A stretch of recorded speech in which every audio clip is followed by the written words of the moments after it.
I have covered so many scams on my channel for well over a decade now, and I'm not pulling your leg or exaggerating when I tell you that the one I'm about to go over I find to be the most ridiculous yet. Not in terms of how intricate or in-depth the scam is, it's not some galaxy brain supervillain scheme, it's your standard, classic, pump and dump cryptocurrency hogwash. However, it was run by an online pastor and his wife, and they brought in over $3 million and personally pocketed over $1 million into their own little piggy bank. And basically, they led their followers to believe that God would make them extremely wealthy if they put their money into Index Coin, which was their cryptocurrency. I've mentioned this before, but I used to be extraordinarily religious. I actually got baptized twice because I was concerned the Lord might have missed my first baptism. You know, maybe he slept in and didn't get to see it, so I wanted to make sure to do it again just in case. I feel like I can say on good authority that this is just downright blasphemous. That is usually something attributed to the work of the devil, where you sell your soul to the devil in exchange for wealth. That's not something God would ever really say, like, hey, put money into crypto and I'll make sure that it 10x's to the moon. It's a good one, trust me. So the pastor and his wife are facing fraud charges for this, and he released a 9-minute response video. And I don't know how he was able to record that whole video without getting smited, because the shit he says in there is just diabolical. I'm not kidding. He says God told him to do this. He says that God was the puppet master behind all of it, instructed him to do this. Basically, he's just blaming the big man upstairs for this whole hoopla, fundamentally saying that the Lord forced him to scam Christians, like when you really boil it down. And that's only the tip of the iceberg. Mudahar just made a video going more in depth on the particulars of the scam itself, so if you want more information on exactly what happened in that regard, check out some Ordinary Gamers video on it. I'm here to focus on the absurdity of it and the response video that he released, because hooey, it is wacky. Someone by the name of Molly White gave us all a blessing of a nice, concise supercut that breaks down the 9-minute video into just the most important moments that he talks about. So that's what we're going to be watching as opposed to the whole thing. Caitlin and I are being charged in a civil charge from the Colorado Securities and Exchange Commission for basically selling millions of dollars worth of cryptocurrency that is deemed worthless by the state. And by everyone else in the world with eyes. So he's trying to cushion it a little bit, like it's a civil lawsuit for all of this, and it's deemed worthless by the state, but it is worthless, completely, by every possible definition ever. It is worthless. This was, from the get-go, it seems, designed to just make them a lot of money and fuck a lot of the followers in the ass. So there's a lot of people that lost a lot of money on this. And now they're looking at some repercussions, and this is his attempt to try and spin himself as kind of the victim here. Now, the reason that they're saying that it's worthless is because there is no exit for people who have bought. Do you know what we call that? A scam. Basically, people who bought in can't exit. Their money is now stuck there. But you know who could exit? The pastor and his wife. Oh, and they did. They made off like bandits with over $1.3 million.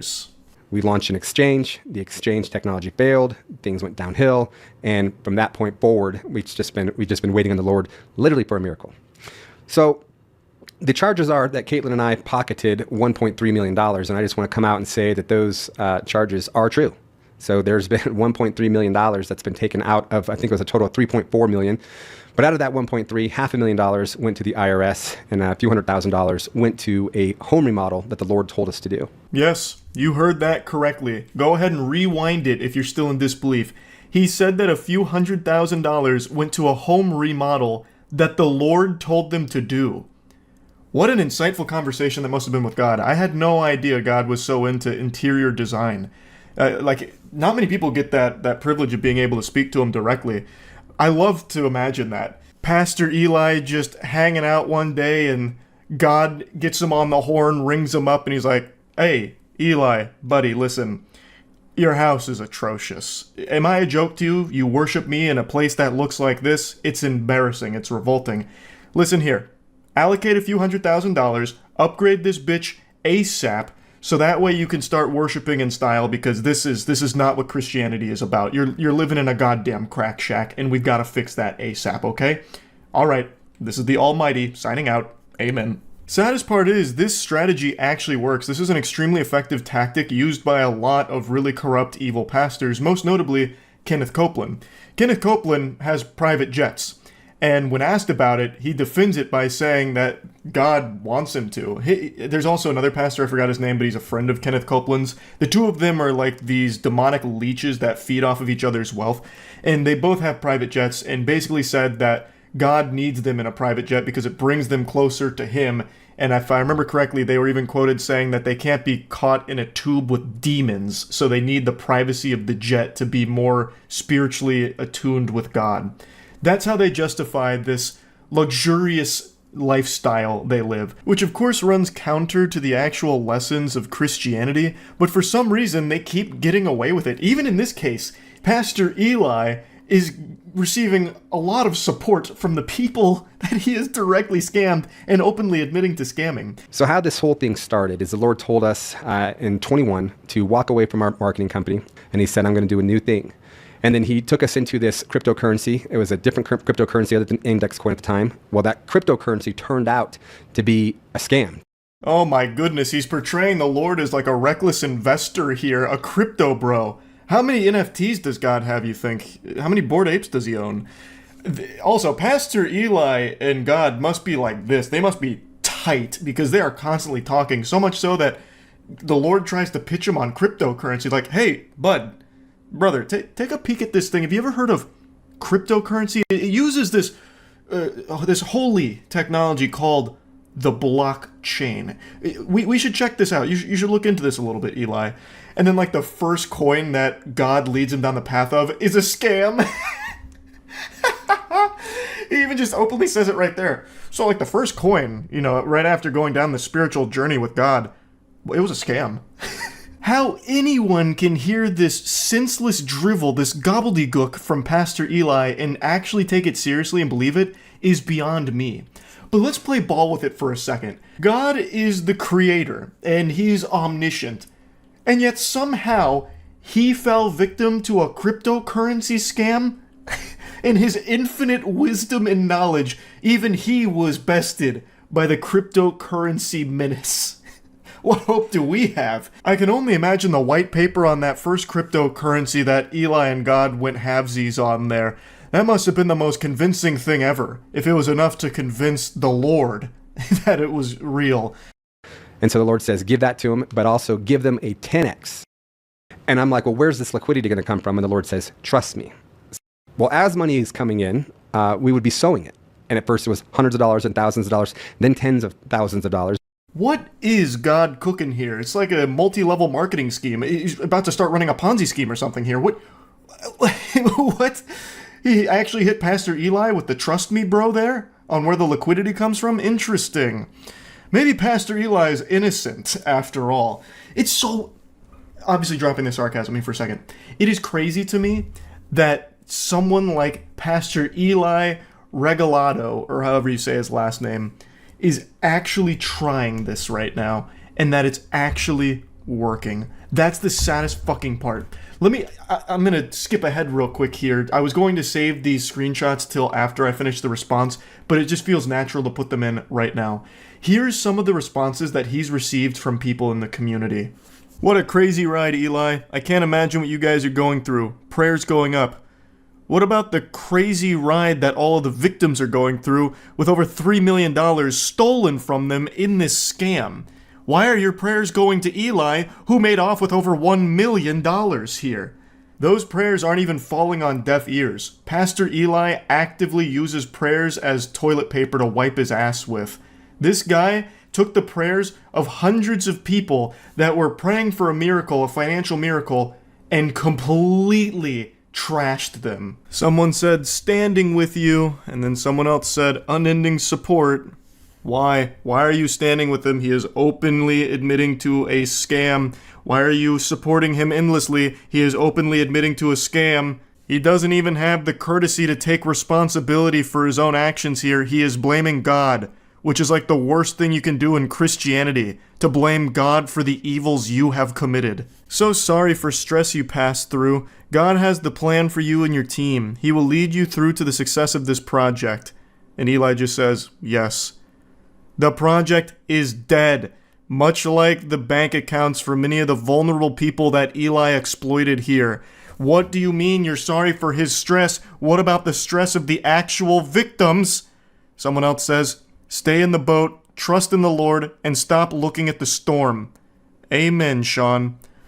What do you mean stay in the boat? The boat has capsized. There was no boat. It was a fucking yacht that Eli was buying with the money that he scammed from you and people like you. What do you mean? This is not God's plan. Thanks for the update. No one can close a door the Lord has opened. This is not a door the Lord has opened. This is a door Eli kicked open into fraudulent activity, taking advantage of a ton of people that were vulnerable.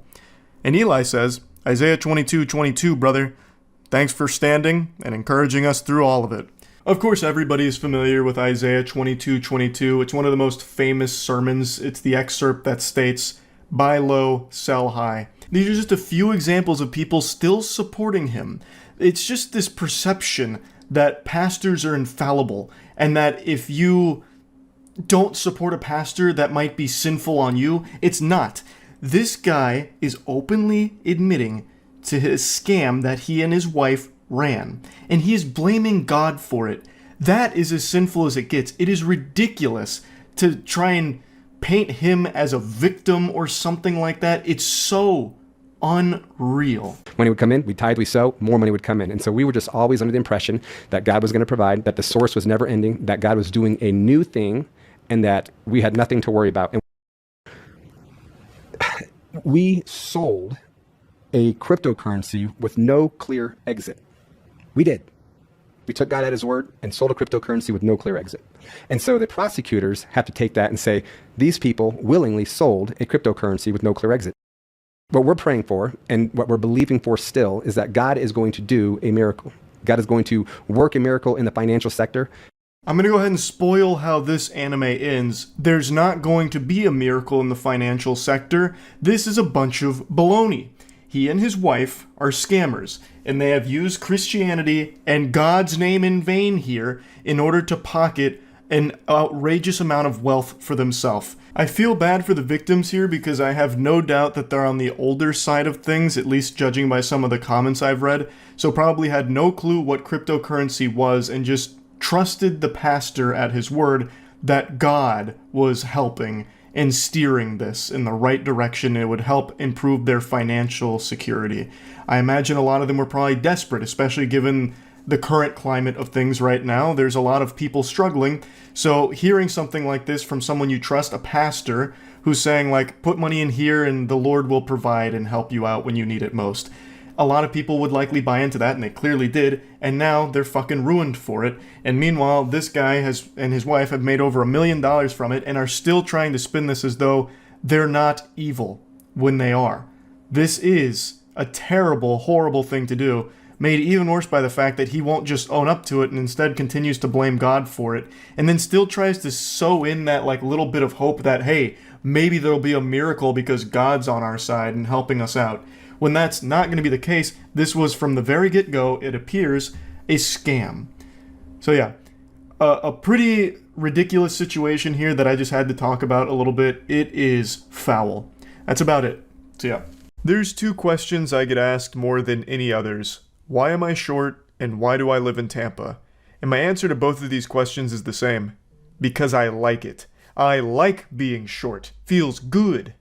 Now, obviously, I'm just kidding. I'm not fooling anyone with that response, but what am I going to do about it? Not exactly something I can change, like a bad hairstyle. It's not like the result of being lazy. It's not like going to the gym more often is somehow going to magically make me taller. This is just the way the Lord 3D printed me, and I'm powerless against it, unless I want to break both of my legs and then take years of physical therapy to learn to walk again and all that, which I'm not going to do, so that's the reason I'm short. Can't help it. But my answer was honest to the second question. I live in Tampa because I like it.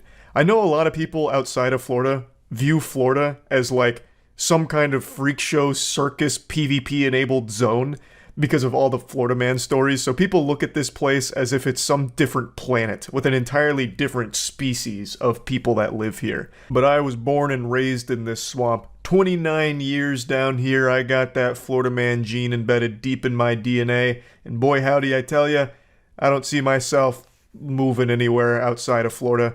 I think even when Florida ends up entirely underwater, it'll be like the new Atlantis. The Florida people will persevere. We'll grow little gills and we'll have our own new society underwater. And we'll still probably have Publix too. I got a little lost in the sauce here. The whole reason I'm even talking about Tampa to begin with is because of a local news story I read today coming from my neck of the woods.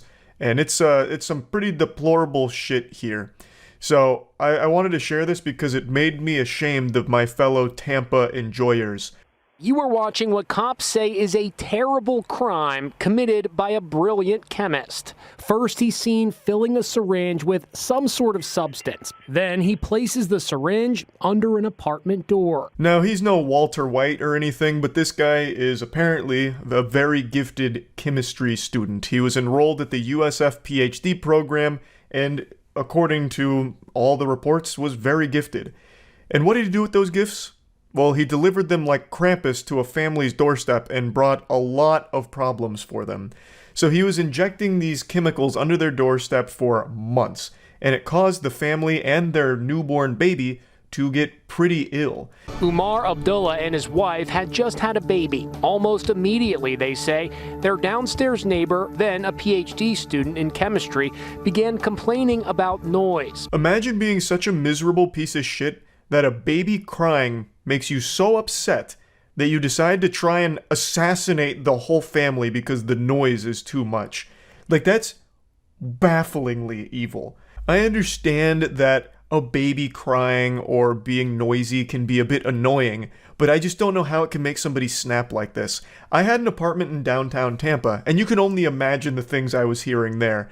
Between some occasional gunshots as well as some wackier noises, like a long time ago I even posted a video about how there was a whole group of frogs that used to fuck right outside of my window of where I slept, and it made it very hard to sleep because they were being real rowdy. But you know what I didn't do? I didn't go out there, take a bazooka and blow up the frogs. You know, I didn't go out there with a sledgehammer and tear up the orgy by killing all the frogs or anything. I politely knocked on the window occasionally, trying to, scare them away, like take this business elsewhere. I also more than once would open up the door out back of my apartment in order to, rustle the bush that they were treating like a frat house to get them away. But the thing is, it never elicits such an extreme response. I get noisy neighbors are frustrating. Like, neighbors above you that are just slamming around, throwing bowling balls back and forth, just causing a ruckus at all types of odd hours. It's a headache. But this is not the same situation in the first place. It's a baby. It's a newborn baby. Obviously, it's going to cry from time to time. That's how babies work. That's just how it is. I just can't imagine the lunacy here to do something like this, which is basically attempted murder, fundamentally, I would say.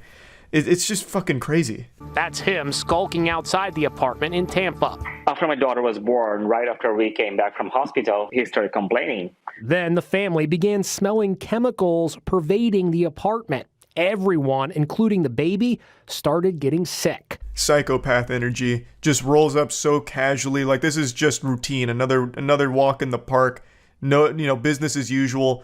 Gets the syringe out and then just blasts it under the door. I'm also a little surprised nobody else saw him do this. I guess I don't know how many residents there are in the area, but he walks around with the vial and syringe out, and no one really stopped to question that around the premises, that is. Or I guess maybe it's possible, since we only see him at the top of the stairs, he brought it out right before the camera catches him. But yeah, just very nonchalant about what is basically attempted murder. Became overwhelming, and that's when the new dad decided to install a hidden camera. At first, the surveillance video caught just a glimpse of the suspect. The next day, when the camera was repositioned, this happened, and the terrifying truth came out. Initial toxicology reports from police say the substance being pumped into their apartment consists of two strong opioids, methadone and hydrocodone. Now, to further explain, the family was aware of the chemical odor that was permeating through their residence, and they tried everything to get rid of it. They checked all the pipes, everything. Eventually, the landlord even replaced their water heater, thinking that could have been a culprit, maybe something gone awry, malfunctioning in the water heater, leading to that smell. But the smell never went away, and they kept getting sick. The husband noted vomiting. It was just not a good set of circumstances. And that smell that smelled smelly just kept coming back. So eventually, the husband got a hidden camera that he could set up outside in a plant, just in case it could help lead to some kind of clues on where this smell was coming from. And that's when they learned who the villain was behind the smell. It was their neighbor that is still seemingly upset that a baby cries. Nobody tell him that he was also once a cringe baby that was making crying noises too, because he'd lose his goddamn mind on it, I guess. He's still upset about it, so then he turned to biological warfare. The suspect is identified as Shu-Ming Lee, who got his PhD in chemistry at the University of South Florida. Abdullah says he got his family out of the house and then immediately called police. Lee was arrested and charged with multiple counts, including possession of a controlled substance and aggravated stalking. This is a situation that, had this not been ultimately caught, could have resulted in someone dying. It's scary to think that something as simple as your newborn baby crying was almost a death sentence for this family, or their child at the very least, because it's a newborn. It's not exactly the best things to be inhaling, hydrocodone and methadone. Now, I'm not exactly the most familiar with these substances, as shocking as that is to hear, but it certainly sounds pretty dangerous to me. So I'm happy the family got to the bottom of it. Hopefully there's no lasting side effects from this whole ordeal on them. Hopefully everything's just smooth sailing from here. And yeah, this is just upsetting for all of Tampa. This isn't what we're about down here. Tampa is a place known for many great things, like bath salts and good neighbors, and this guy was not a good neighbor. So yeah, I just wanted to go over this a little bit just because I saw it. It's in Tampa. It's super weird. Anytime there's a Tampa-related crime, it feels personal for me as a resident of Tampa. It feels like, how could you? We're better than this, damn it. You're giving Tampa a bad name. Like, I just feel disappointed. Like, just genuinely disappointed. I'm just extremely excited to show you the worst streaming platform ever made. And that's not an opinion, it's an objective truth. I'm sure you're subscribed to many different streaming platforms, and I'm sure there's some that you feel are better than others. But I promise you there is none worse than what I'm about to unveil to you right now. I just learned about it from a couple of YouTubers who covered it, Curtis Connor and Chad. It's a platform known as Real Short. More like real shit, am I right? More like feel short, because I'm 5'6" and it hurts.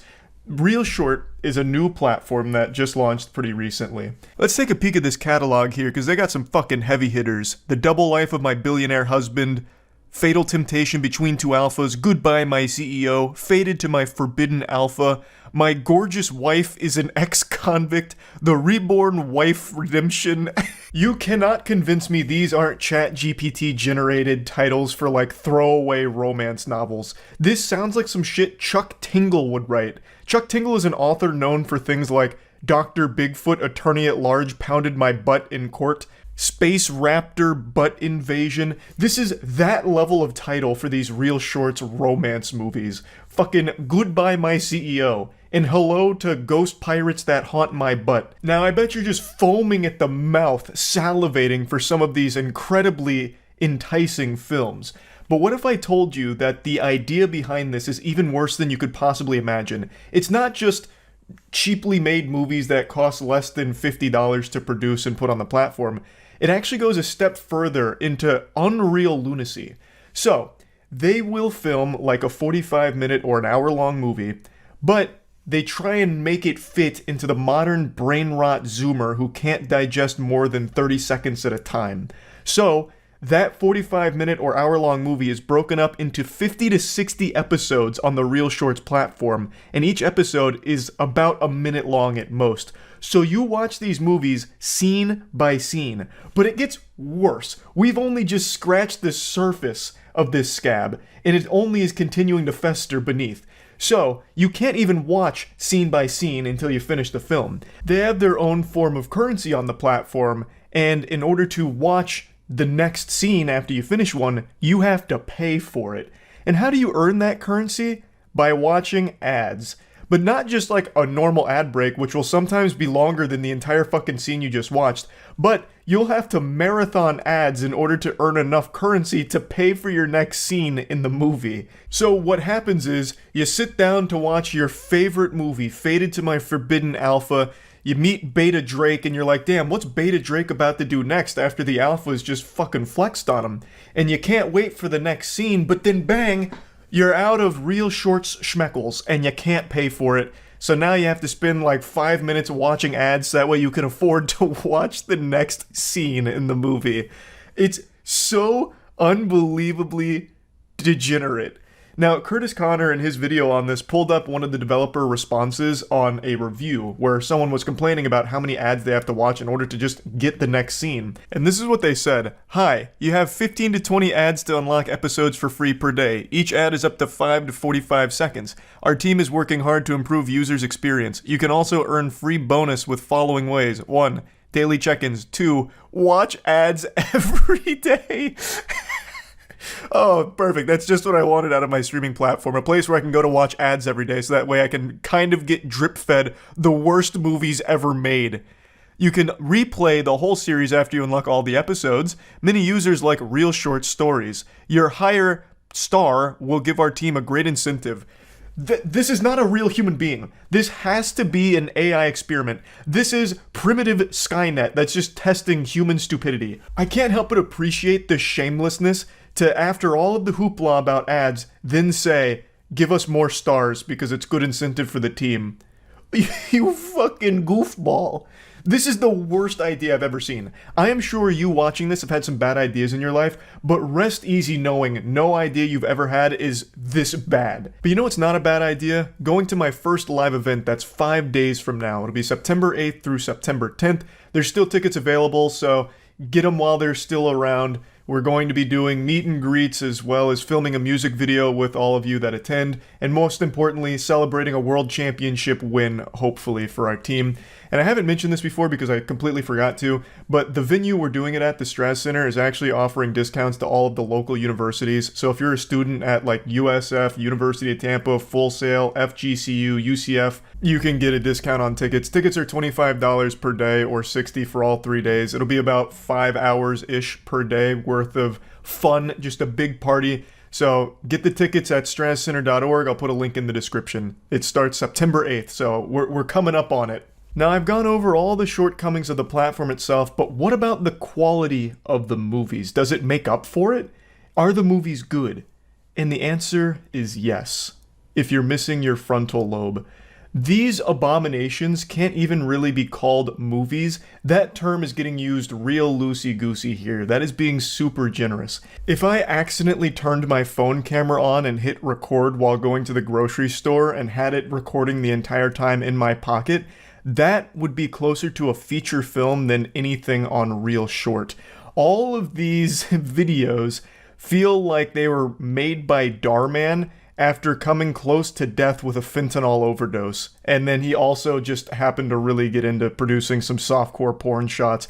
Because surprisingly, there's some actual softcore porn on this platform that doesn't verify your age, by the way, which is really weird, sketchy shit. It's all just a disaster top to bottom. Drink you asked for? Bitch. Are you blind? Jackson is obviously busy. Here's just an appetizer to wet your whistle. This is Fated to My Forbidden Alpha. Curtis Connor and Chad covered this more in depth. I just want to show you some clips from some of my favorites that I've watched on there so far. Everything on here feels like it's directed by Tommy Wiseau if you got really into Wattpad fanfic. So this is episode 1 right here, and they're coming out of the gates swinging. So this lady's making out with Alpha Jackson, and everyone in this world is either addressed as Alpha or Beta. There's Beta Luke, Beta everyone here, and this is an Alpha. So you're looking at the cream of the crop, and this girl who is an orphan, and they never let you forget she's an orphan because they always just remind her, you're an orphan, you better address me as Alpha, orphan bitch. Comes in with a drink, and then this lady's like, how dare you interrupt us smooching? We're making out here, can't you see, Buster? So she gets up and slaps the devil out of her. and drops her drink, and then the episode ends with Alpha Jackson immediately reminding her that she's an orphan. Why won't you call me Alpha? You jealous? Is that what this is? You wish you were the chick being screwed? Not jealous. Sorry for interrupting. It's just Alexander Kane, just RSVP. By episode 3 and 4, she walks in on Alpha Jackson pumping his yogurt in that same lady, and then he says, "Why won't you call me Alpha?" And then Beta Luke interrupts everything. The show is fucking beautifully disastrous. It is so weird. A packless orphan, so what if I knew? I reject you, Celine. Being rejected by an alpha must be brutal. If you beg. I accept your rejection, Jackson. Being rejected by an alpha is a fate worse than death. I don't know how she was able to endure. I understand this is all fantasy, but I couldn't imagine the pain and torment that must come with being rejected by an alpha. The only thing I could imagine worse than this is being accepted by a beta. This really makes you stop and think, why? Who the fuck made this? Who wrote this? I really think it is AI generated, but let's suspend disbelief for a moment and assume that somehow living, breathing human beings with a pulse actually sat down and wrote this. Their minds need to be studied because this is impressively bad. Like, this makes Attaway General look like a masterpiece. Now, the one I really wanted to watch was this: My Husband Killed Me, Then I Won the Mega Ball. That's one of those really weird, confusing, long-winded titles like sometimes you see in anime. The time I reincarnated as a vending machine in an online RPG, I thought I had it made till my mom hunted me with multi-targeted attacks. Like, this title grips me. So, she died and then won the Mega Ball. It's an interesting series of events here. Adoria Cummins gets murdered by her husband and is taken back in time. She uses the knowledge from her previous life to get revenge on all of those who wronged her, starting with winning the Mega Ball. Then comes Elijah Snyder, a lawyer who seems to have her best interest in mind, but there's just something about him that seems too familiar. I was hooked. I watched the first episode. I can't record on their app. They actually forbid it. They even give you a message saying you can't watch or you may face legal action on their behalf, which is interesting because they do post a lot of the episodes for free on their YouTube channel. I guess it's just going in-app and doing it they frown upon. But it's all completely fair use to just showcase a couple of scenes here. But anyway, there's no reason to, because after watching the first episode, I was hit with the wall. I was then going to have to do my chores and watch some ads if I wanted to see the following episode. Then I would have once again had to go back and eat my vegetables with more ads to get the next episode. So I didn't really get to indulge in what could have been one of the finest pieces of cinematic beauty the world has ever been graced by, with My Husband Killed Me, Then I Won the Powerball, or whatever the fuck it was. So, unfortunate I didn't get to watch all of it. It's not on their YouTube channel, so I can't show you anything from it either, which is a shame, but I think we can all safely just assume it was fucking awful. Episode 1 was pretty bad already, and I already know it wasn't going to get any better than that. So yeah, I just wanted to talk about this a little bit because this is such a wild and wacky, awful idea for a streaming service, as well as awful ideas for the movies on there. Though, hats off to them for making their own exclusives. They at least gave it a try. They gave it a whirl. They didn't just repackage already made things in like 30-second chunks. They at least tried to make their own. But maybe they should outsource that to a different studio to make something good. But even then, the entire idea of the platform's fucking terrible from the get-go. The whole idea of it is just to monetize each individual user to its absolute maximum. Nickel and dime for everything they're worth by shoving ads down their face. That way they can get the most juice for the squeeze here on each ad served to whatever poor soul happened to end up in this barren wasteland of a platform.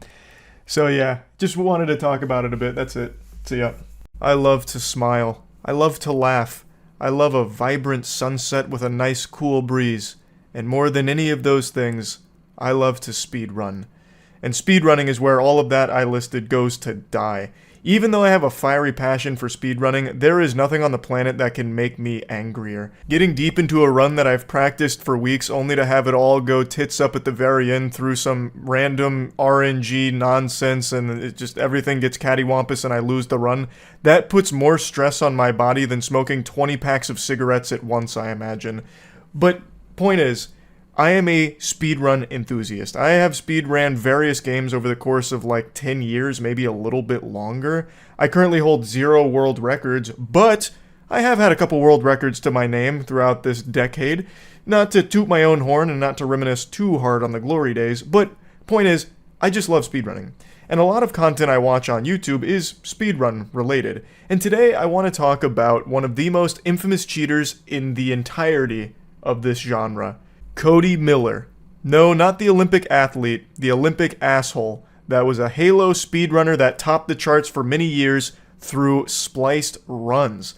Just lying and cheating his way to the top of the food chain of the early Halo speedrun community, and he performed one of the most embarrassing segments that Games Done Quick has ever broadcast. And I want to go over that today. For those that want like a full breakdown on Cody Miller, there's a great video going over his entire history from Rocket Sloth. It is a fascinating story. The lore is riveting and deeper than House of the Dragon, but what I want to focus on today is the moment where he put on the clown makeup for the whole world to see, and the effects of this moment are still felt to this day, and it's been many years since this happened. It is his Halo CE legendary speedrun for Games Done Quick. I think most of you know what Games Done Quick is, but in case you don't, GDQ is an annual event that raises money through charity. It's a speedrunning event where the best runners for games will go and put on a speedrun performance that raises money for charity. And Cody Miller was invited to speedrun Halo CE, and it was a fucking disaster. It was only supposed to take like 2 hours and some change for him to complete this run, but it ended up going over 4 hours. It couldn't have been worse. He could have passed the controller to my father, who hasn't played a game in 15 years, and he probably could have finished this game faster than Cody did. I've never watched the full VOD, and I've never heard of anyone actually suffering through all 4 hours of this excruciating torture until today. I just watched the video from a channel called Frog Archist, perhaps. I'm not sure if I'm getting the name correct. But they actually subjected themselves to the entire 4-hour VOD in order to review all of the best bits. And by best, it's not like a montage of highlights, it's lowlights. And it is amazing. I was thoroughly entertained by Frog's video, so I highly recommend you check out the full video on his channel. I'll put a link to it in the description. I think they did an incredible job with it. Whether it's I would really prefer if you be quiet or this girl asking a runner to pause a game so she can talk about her grandma that died from cancer. Over the years, there's been a fair number of cringe moments in the speedrun community. I'm a Frog, and today we're going to look at Halo speedrunning signature cringe moment, Cody Miller's 2011 Halo CE GDQ run. Even if you haven't heard of GDQ, I'm very confident you've seen some of the viral clips, because for a long time, this was like the cringe factory. This was like the cringe utopia. Every year, there'd be 1 or 2 massive moments of uncomfortable awkwardness that would pop off across the entire internet landscape. The cyberspace would collectively come together to watch some of these GDQ clips, like a couple of the ones that he mentioned there. And during the heyday of these cringe classics, Cody Miller's run sits firmly towards the top. It wasn't just one moment during his run that was awful. It wasn't just like 30 seconds or a minute of silliness that people, giggle at and shoot spitballs at. It was 4 hours of just this prolonged dog shit sensation of cringe. And its effects are still felt to this day, like I mentioned. There is the Cody Miller rule that is now implemented as a result of this, because it was so bad and went so long, so far over time, that now GDQ has said that they can end a run for any reason at any time due to scheduling. So because his went so long and they didn't end it, they regret it, and now they have a rule that they can basically end it if need be. He was even mentioned in the Guinness Book of World Records for beating Halo 2 on Legendary in 3 hours deathless, which later turned out to be faked along with some, if not all, of his other records. I know Guinness Book of World Records has lost most of its prestige because people are aware that you can kind of just buy them now and then choose the most niche shit ever that no one is ever going to compete with you on. Like right now, I could probably get the world record for longest time spent sitting in a chair while doing the Gojo domain expansion and also holding my nuts. Like, and all I have to do is call them, phone them up, pay them, have someone come out and watch me do this for like 15 minutes, and I guarantee no one else has done that before. But back in this time period, a Guinness World Record, that was a huge deal, especially for the speedrunning community. But it turns out Cody faked that and pretty much all of his world records, and yet he still had the chutzpah to go to GDQ to run live. Let's hop in. Yeah, like I haven't seen any of the Halo tricks or anything, that's why. Don't get your hopes up, bro. You're not going to see them here either. That just sets the stage so beautifully. People were really excited to see the Halo CE speedrunning tricks and glitches, only to get nothing. Cody didn't deliver shit. I could probably count the amount of tricks that he successfully pulled off in this 4-hour run on one hand. Rather, one finger. Like, he just could not do any of the tricks, and even just openly stated that some of them are just too hard, so he's not going to bother. What ends up happening is he just plays the game normally, poorly. And he goes from legendary down to heroic because he was struggling so much. Then he started struggling on heroic as well, so then he went down to normal to finish his run. It's a fucking masterpiece of a catastrophe. Is Paul Miller related to you? 25 minutes. That's not. He's serious time right now. Can't get anything out of him. As we all know, the most entertaining speedruns are the ones where the runner doesn't talk at all or explain what they're doing. Boring is the best way to describe his Pillar of Autumn run. For his Pillar of Autumn, I actually did watch it. Now, I think it's worth mentioning, I have tried to speedrun Halo CE as well as Halo 2. I find the runs to be super fun to watch, so I've tried both of them. But I'm too dog shit at the games to actually succeed at them. So I'm familiar with like modern routes for Halo CE and Halo 2, and I wanted to see what this looked like back then. So I watched this Pillar of Autumn run. This guy, it's like he witnessed a murder. Rather, it's more like he is the murderer. Like, he is stone cold psychopath for Pillar of Autumn. Like, it doesn't even seem like he's having fun most of the time. Like, occasionally there's like a little smile that'll come up, but he's focusing so hard. And he is still so bad at the game that he's there to run. For example, in this room, the classic strat was to stick one elite, throw a plasma at the door, and make a break for it.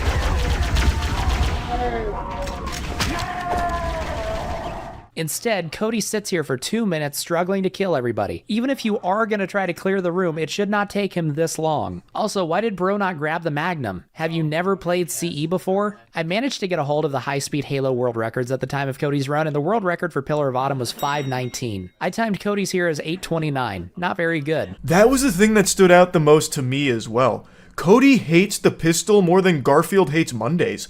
This dude just refused to pick up the pistol, which is by far the best option for this game. It really does seem like he never even played it. Now, Frog is a Halo CE runner, so he offers insight on how a lot of these things were supposed to look and how Cody did them, or rather didn't do them most of the time, which I find to just be so entertaining. I really appreciate that. The first real trick of the game at the time was where you walk over here, do a grenade jump, and skip the bridge. This saves a couple seconds versus walking, but we mainly do it to skip a trigger. There'd normally be 2 Banshees and a Covenant squad up ahead that we now don't have to deal with. It's one of the easiest tricks in the game, and there's zero reason for a CE speedrunner not to do it. Unless they don't know how to do it. Let's see how he does.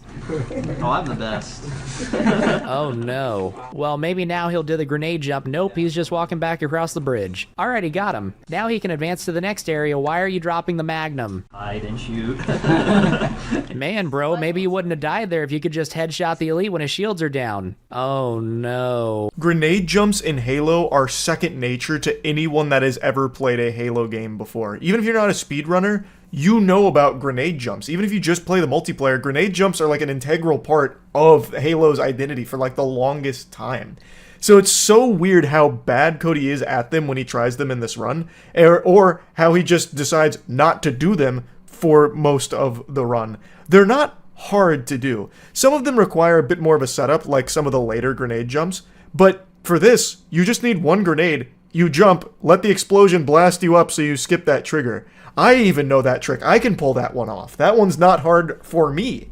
And I'm not a Guinness Book World Record holder. I think the most embarrassing thing isn't him not doing tricks or failing all the tricks that he tries, it's how frequently he dies during this run. He has more deaths in this speedrun in 4 hours than most kids probably had in their entire time playing Halo CE. It is shocking how often he is eating dirt here. Like, and that is very obvious to people that don't even play the game. So, like, if you don't know Halo speedruns, you don't know if he's missing a trick or not doing a trick.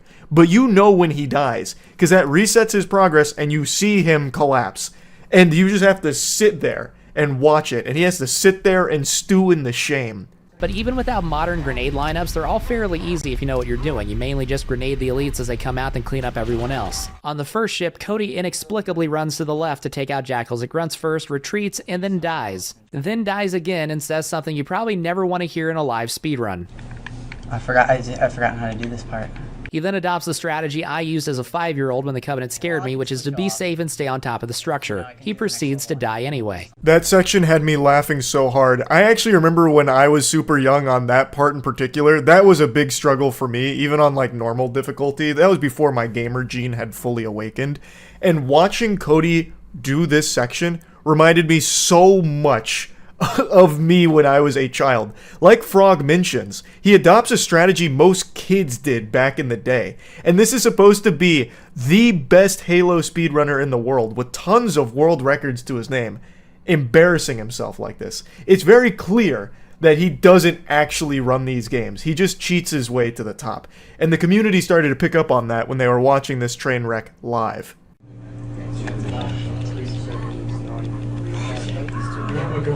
Man, this isn't going well. Cody was also in the Guinness Book of World Records for making the understatement of the century. After a couple more deaths, Cody decided to do something not typically seen in a legendary speedrun, which is to change the difficulty to heroic. I was giggling hard when he said the understatement of a century, because it really is. This couldn't be worse. He just changed the difficulty to heroic. He just dropped the difficulty because he is struggling so much. I don't know how Cody didn't just get up and leave and just apologize, like, hey, sorry I wasted everyone's time. We're just gonna pull the plug on this. We're gonna mercy kill this right now. I don't know what the fuck I'm doing. I'm bad at this. Let somebody else run. Go to a break. I don't know. I'm sorry. Like, I can't believe. Sports fans, we are only on the second level here. There is 4 more hours of this to go. He has only completed 1 level on the difficulty that he was designated to run this at. And he is already giving up, throwing in the towel on Legendary within the first encounter of level 2. You couldn't quit sooner. Not even 5% into level 2 and he already lowers the difficulty. It's one thing to fake speedruns, but I honestly don't even know if he's ever played this game before.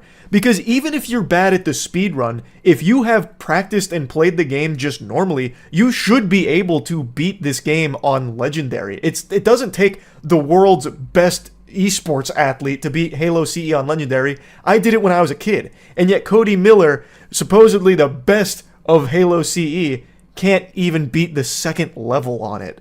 That is so embarrassing. People that are playing this game for the first time or practicing the speedrun, learning it for the first time, don't look as bad as Cody did. Cody successfully does a cutscene skip on the light bridge, but more importantly answers a question about what tricks he's going to do. Doeslight asks, Cody, are you doing AOT CR fall, silent cartographer launch, and or keys shield bump? Key shield bump, no. Assault on the control room, maybe. Silent cartographer, definitely. I don't know what's funnier, them feeling the need to ask if he was going to do basic tricks, or him saying yes to only one. I would go to Legendary for the library. Cody is saying he would raise the difficulty on the library. Keep this statement in the back of your mind. Get hyped, Twitch chat. He's going to maybe do 1 trick out of 3 basic ones that were requested. Why are you there? Like, he openly states that he didn't practice this. He hadn't touched the game in 2 years. Though I'm going to call baloney on that. I think that's a load of goddamn horseradish. I don't think he's ever really touched the game other than some editing software when he was splicing his runs together.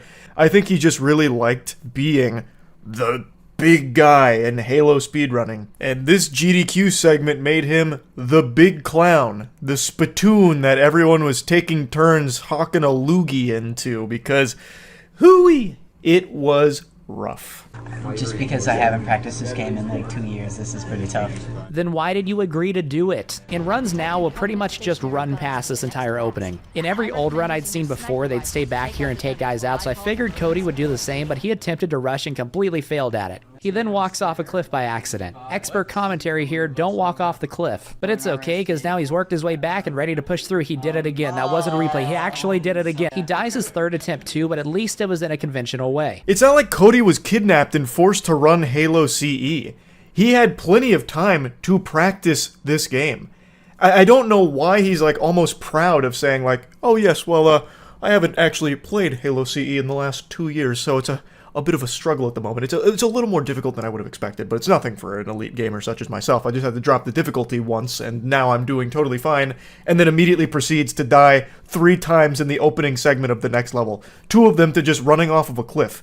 Like, he's not even familiar with the fucking levels. Like, I really don't think he had ever played much Halo CE before this event. There is 10 levels in Halo CE. We are 40 minutes in, and we are only on the 3rd. You can see how miserable this was for viewers, for the, God bless their soul, the spectators subjected to the in-person disaster here, watching Cody run this, and just for anyone with eyes that happened to be, you know, glancing at the screen when this was on someone's monitor. This is so embarrassing to even just look at. And it just goes on for so long. Progress. Around the 50-minute mark, the chat starts asking if someone other than Cody can try to play. Bob the Champ, only Cody Miller will be playing Halo. No one else is taking the controller. I bet they regret that decision now. Someone should have just walked up and slapped the controller out of his hands and turned off the TV and just went to the next game. Like, chat, I think, was totally right to ask for anybody else to play this. On Legendary, there's 10 waves with random spawns. Some of these waves will have gold sword elites, while others will just be jackals and or grunts. When playing on Heroic, like Cody, instead of gold elites, you get stealth elites. Cody gives himself a dose of copium by arguing that stealth elites, which have no shields, are actually stronger than gold elites, the highest ranking elites in the game. In Legendary, those guys are gold, so it's actually, it can be somewhat more difficult on Heroic. I do love that. I think that's great. Yeah, I know I dropped the difficulty, but it's only because I actually wanted more of a challenge for myself. You see, this one specific segment is actually significantly harder on Heroic, because the elites, you see, they're not gold elites, they're a rank lower, which is actually 15 ranks higher than gold elites. You guys wouldn't understand, you're not in the Halo speedrunning community.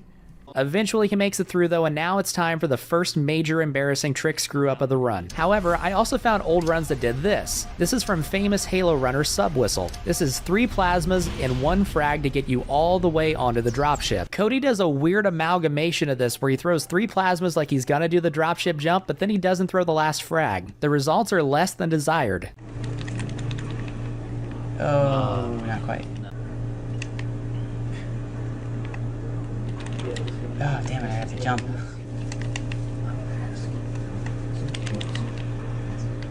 You know what, we'll just do this normally. You can hear how deflated everyone in that room is when he says, we'll just do this normally.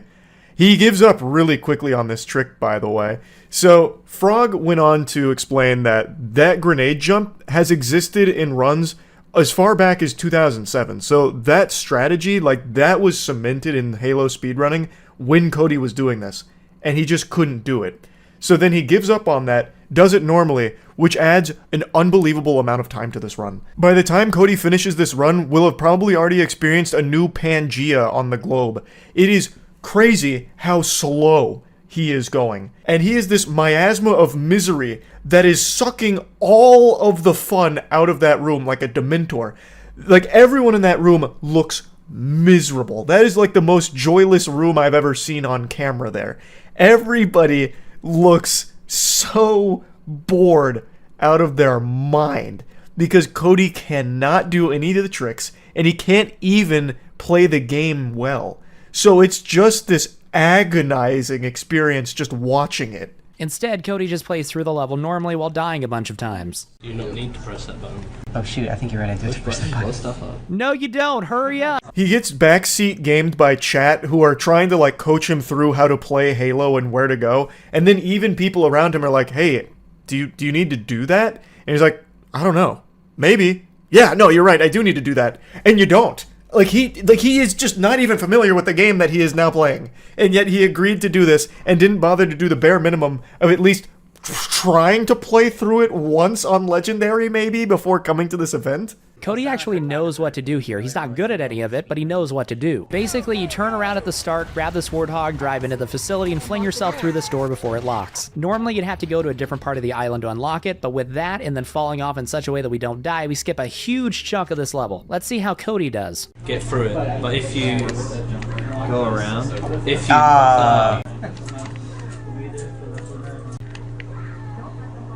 It's pretty slick if you see the high-speed Halo. It's super cool. Yeah. how's this? Oh, nice. He actually got it. Let's see the fall off. Oh wow, yeah, that skips a lot of levels. So now another skip. Here comes the hard part. Eventually he gets it, then after messing up the simplest grenade jump imaginable a couple times, he gets an active camo and is able to run back to the top. Failing the grenade jumps in the previous level added an extra 37-ish minutes to this total runtime here, and in the following level, he actually does finally pull off a trick. And it's a trick I love. Silent Cartographer is a great level, as Frog also mentions, and I really think that that trick is just so silly and fun. I am able to do that pretty consistently, or at least I was when I was actively trying to learn this route.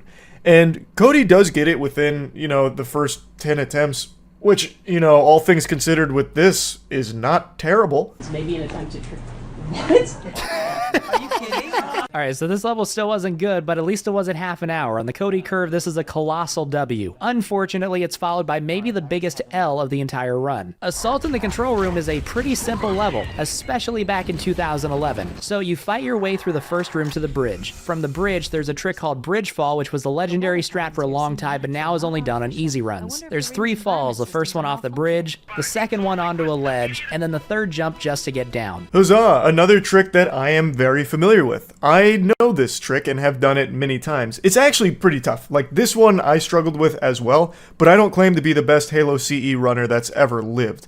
I wasn't born to speedrun Halo CE, I merely tried to learn it. It wasn't embedded deep within my DNA or anything, and I can get the trick most times, and let's see how Cody does with it.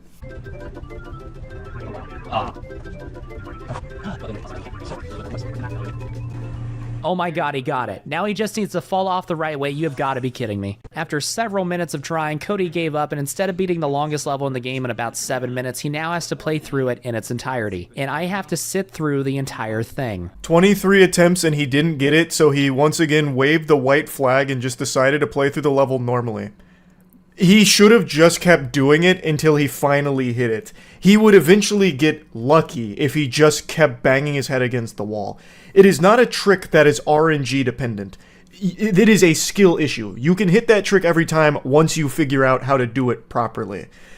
And yet, Cody he has no idea. Like, he understands the concept, but he's probably never actually done it before. So in the run, he didn't have any confidence in it. After 23 attempts, he just said, alright, fuck it, we'll do it live, plays the level normally, but he's bad at the game, so playing the level normally takes fucking 5 times as long. This is the longest level in the game, made even longer by someone as bad as Cody playing it. That is the worst combination for a Games Done Quick speedrun event. Truly, hats off to Frog for sitting through all of this. It is excruciating, even just watching like the condensed version of it. Pro gamer stuff right here, folks. Why are you waiting for a Marine to get in? You're literally getting out right up here. There's a skip here I was hoping he'd know about. He didn't, of course, but you can actually hop on this glass and get to the other side early. This skips like another 5 minutes at least. For Cody, it would have saved 17 minutes. Worth noting, Cody's time estimate for this run, the time that the event was planning around, was 2 hours. Now, well past the 2-hour mark, Cody is still on level 5 of 10. Oh, music to my ears. He's halfway through the game and already 12 minutes over the estimated time. Usually the time estimation is higher than you need it to be just in case to give you a little buffer when it comes to these things, and yet Cody is already well over that. That's amazing. Chef's kiss. And it just keeps getting worse. Going, what is this? What is that? Cortana, what is this? And that's the story. You have got to be kidding me. He actually did it. It took him 43 minutes longer than it should have, but still, he actually did it. Like, you don't have a chance. Stop dropping the Magnum. This level isn't very hard, and Cody, despite a couple stupid deaths, is getting through it. Really, the only difficulty in this one is navigating your way through the facility, which is meant to be confusing. But for an experienced runner, that shouldn't be a problem. Wait, where is he going? This is back the way you came. What are you doing? 43 extra minutes of playtime, baby. I view that as a positive thing. That's 43 extra minutes of fun. We're going overtime on fun, baby. That's great. Now the next level is supposed to be really easy, and as Frog mentions, the only thing that can kind of be a little bit of a hang-up is just getting lost, because it is kind of a confusing layout. But for an experienced runner, or even a novice runner who's like at least played the level a couple of times, even just casually, you'd probably know where to go. There was grunts in the room before this one. See, now I'm like actually legitimately lost. You agreed to speedrun this game, and you don't even know where to go. And you just died, and now we're all the way back to the start of the reveal room. Oh my fuck. Was actually manning the donation counter. He just did a grenade jump to get back where he started. He actually made it to the shotgun room. We are so back. I don't know if Cody just had amnesia or something, like maybe the Men in Black showed up and neuralized all of the knowledge of Halo CE out of his brain, but I just don't know how you can wander around aimlessly in a game that you're supposed to be really familiar with, or agree to do this without ever even like really playing the game. So after this elevator he's on now, there's a trick called Camo Jump or Camo Jumo, where we grab active camo, do a jump you're not supposed to be able to do, and then you can run basically to the end while camouflaged. After grabbing camo, Cody tries to grenade jump and fails horribly. He didn't attempt it again. Any semblance of this being a speedrun has now completely vanished, and everyone in the room looks embarrassed for Cody. To start the library, Cody saves and quits and lowers the difficulty to normal. I will now remind you of this from earlier. I would go to Legendary for the library. After getting lost and dying more times than a Mr. Meeseeks, Cody finally just says, "I'm tired of embarrassing myself to this degree," and lowers the difficulty even further to normal. I think he should have just went all the way and set it to easy, because even on normal, he is struggling. He was also getting bad checkpoint luck, and there were a few times where he died, missed a checkpoint, and went back 2+ minutes. Pain. A little over the 3-hour mark, a woman enters the room before quickly making the correct decision to leave. I counted 7 deaths for Cody on the library despite playing on normal. I can only imagine the comedy that would have ensued had he tried it on Legendary. I don't even know if it'd necessarily be comedy, because Cody would still be on that level in that room today if he set the difficulty to Legendary. He could hardly get through it on normal. On Legendary, he'd need to be calling in the goddamn A-team to assist him with this. He'd need the Game Genie and cheat codes out here. So how about them Jets, boys? How about that Julian Assange, huh? Yeah, Julian Assange. Talk about him. At this point, they're desperately trying to find anything other than the game to talk about. I'm so wanting this to end right now. Me too, Cody. Me too. I know you guys are hating me right now. No. This is one of the most awkward things I have ever sat through. Someone, Cody, is trying to remind you there's a ghost somewhere near. Ask them where, because I forget. By the shade turret.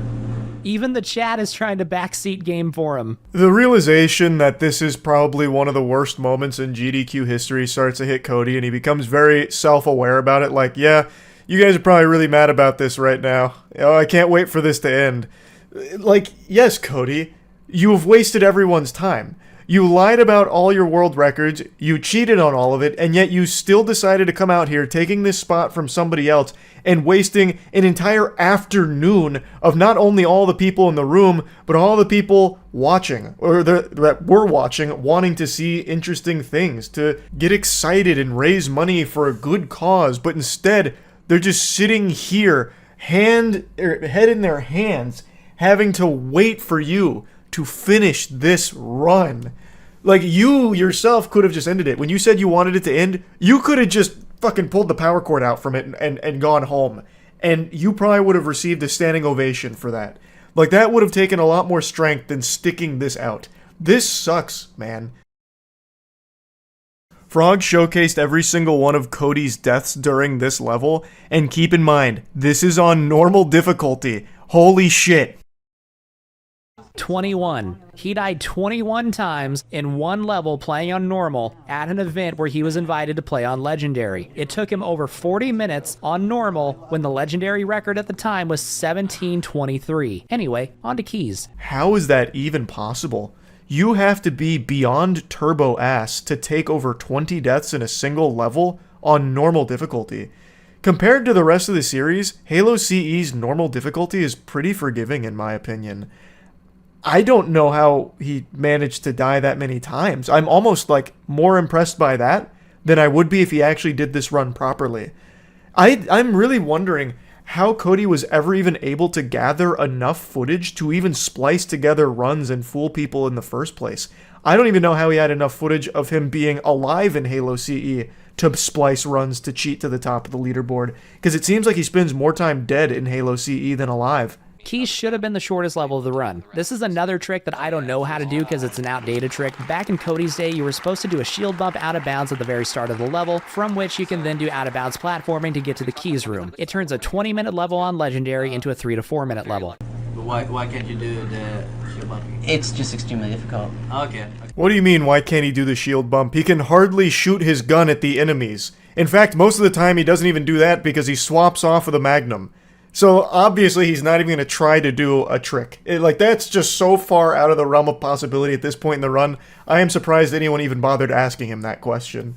After a third death at the very start, once again he's playing on normal, he finally makes it to the bridge. I will give Cody credit for this. Solid, and then I still love the arrow that was pointed at us when we were driving. Yeah. The arrow that went like this. He nailed that 360. And that's Cody's run, just under 4 hours and 17 minutes. I skipped a lot here from Cody struggling as well as just completely floundering and fumbling everything. He hypes himself up as being good at the last level, and at the time he had the world record here. And this is something that covered very well in Rocket's last video that I found super interesting. So Cody cheated to get that world record using something that was impossible to do legitimately at the time, but he held that record for a long time because it was deemed unbeatable due to Cody having this supposedly lucky run, even though it turns out it was cheated. Cody eventually admitted to cheating everything, or not even everything, I think just most things. And this run will just go down in history as I think GDQ's weakest fart. It's not even so cringe that you'd see a lot of viral clips from it. It's 4 hours and 17 minutes of agony, actual pain and suffering that they just needed to pull the plug on, but they didn't. And now it's led to a rule where they can and will, should something like this ever happen again. Cody Miller's legacy is one of shame, I would say, where not only was he a prolific cheater in the Halo speedrunning community, but he put on, I think, undoubtedly, the worst GDQ run to ever be broadcast. So, yeah, I wanted to talk about this a little bit, and I think Frog did an amazing job covering this. I hadn't seen pretty much anything that Frog showcased here. I had only watched bits and pieces of the run throughout the years because I wasn't going to watch all 4 hours of this shit. It's crazy to do that. But luckily, Frog did. And that is so commendable. I really appreciate Frog for making that video. I highly recommend you check out the channel. So yeah, absolute pleasure to finally see just how bad Cody Miller's infamous Halo CE speedrun was. That's about it. See ya. Escape from Tarkov? More like escape from the video games industry, because their new greedy decision is having them run out of town with people chasing them down with pitchforks and leaving their game in droves. Escape from Tarkov probably needs no introduction. It's a massively popular game, and they just pulled a huge blunder that is catastrophic for their company. They are releasing a new PvE game mode at a $250 price point. That is so many doubloons it makes me want to spit. For $250, I expect to download this new mode and then actually have the CEO of Battlestate Games come over and rim me out. That is stupid to be charging for DLC. But even aside from that delusional price point, it commits every unforgivable atrocity that could ever befall a video game. It breaks all the rules, commits every sin that not even the Lord can forgive. It is pay to win out the wazoo, and this is something they actually doubled down on today, which I'll cover soon. This is a story that's been developing over the last 24 plus hours, and it just keeps getting worse. It's like they're trying to find every possible electrical outlet to stick a fork in until it finally ruins the company. They are so focused on burying their fist as far up their own ass as possible. So it's pay to win in the very literal sense of being pay to win, but the absolute worst part is that it broke a promise to their community who had bought into a previous edition they offered. It was misleading their entire community. So they offered something called the Edge of Darkness edition for $100 in the past.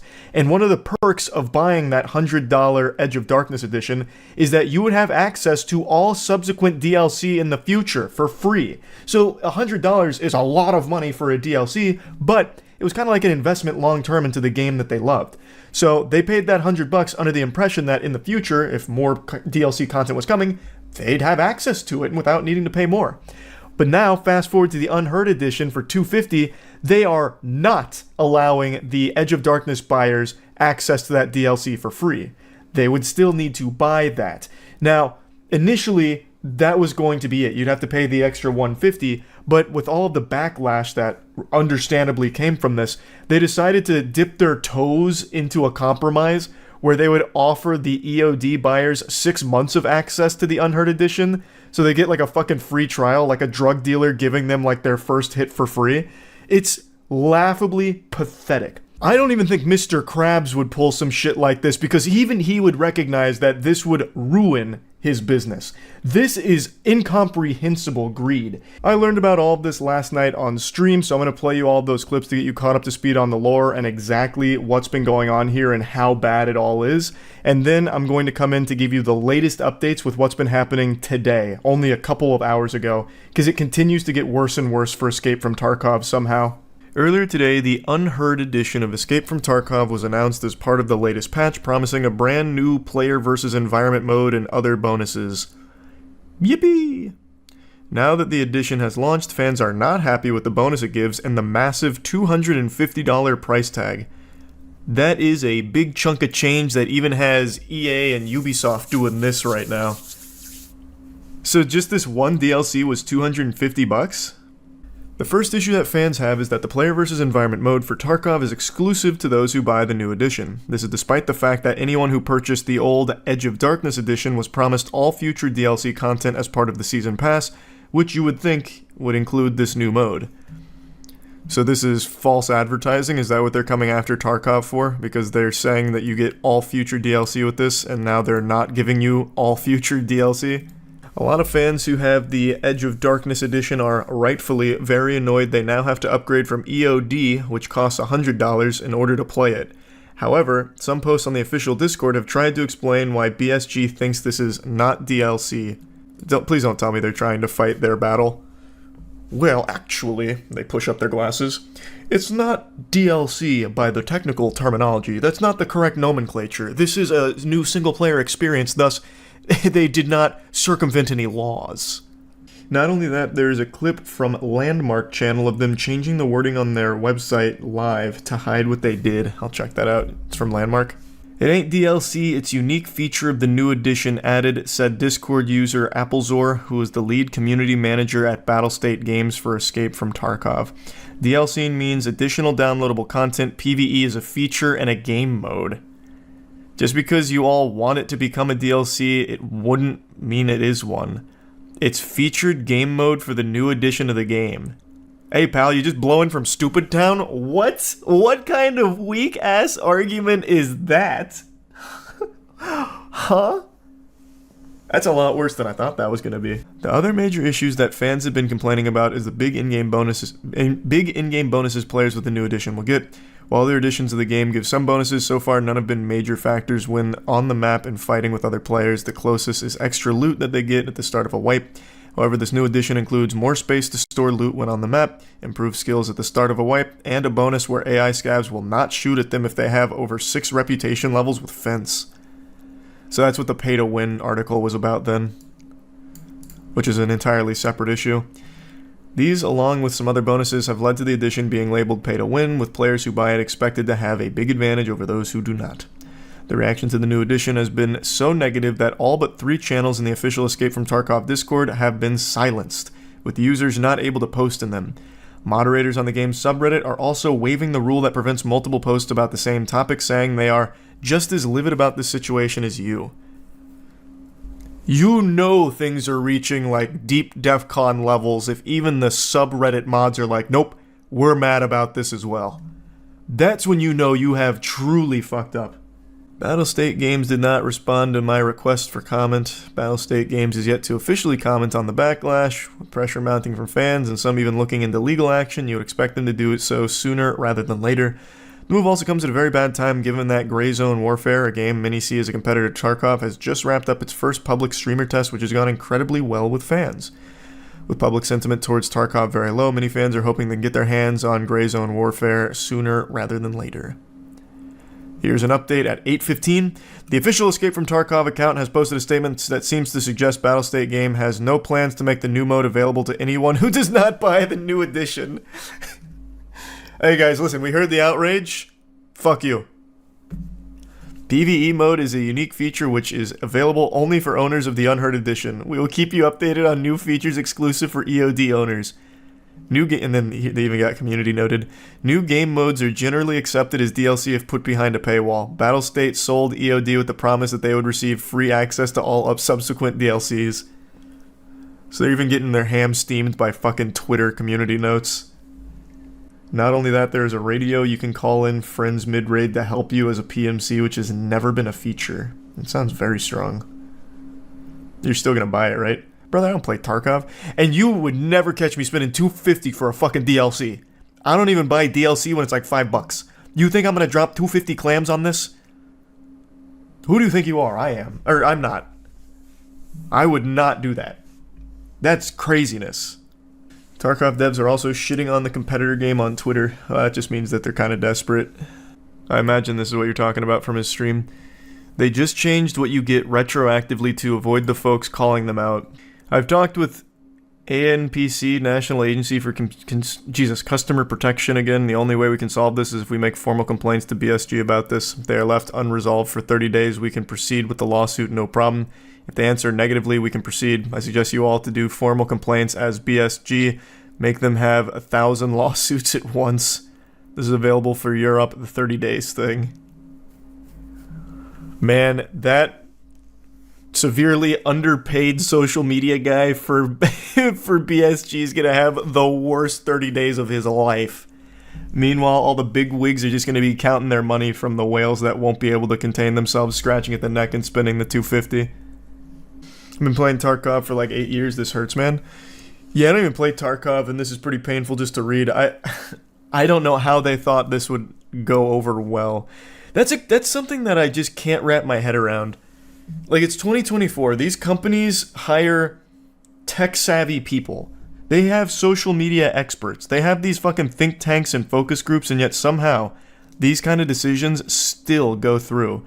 There really must just be this epidemic of people that spend money no matter what and say nothing. Like, this has to somehow be profitable for them, because it happens too often. The big problem is them changing the promise. Oh, and that's not even that is a big problem, but to me the biggest problem is just like this outrageous price point that they thought was gonna work. Even if there was no broken promises, I still feel like most people would see $250 for some fucking DLC and scoff. Look at Star Wars Outlaws, for example. Granted, you get a lot more out of this for $250 than you do out of Star Wars Outlaws for $130, but even still, those prices are fucking insano style. And you want to know what else is laughable and pathetic? Their social media guy who's fighting for his life right now on Twitter.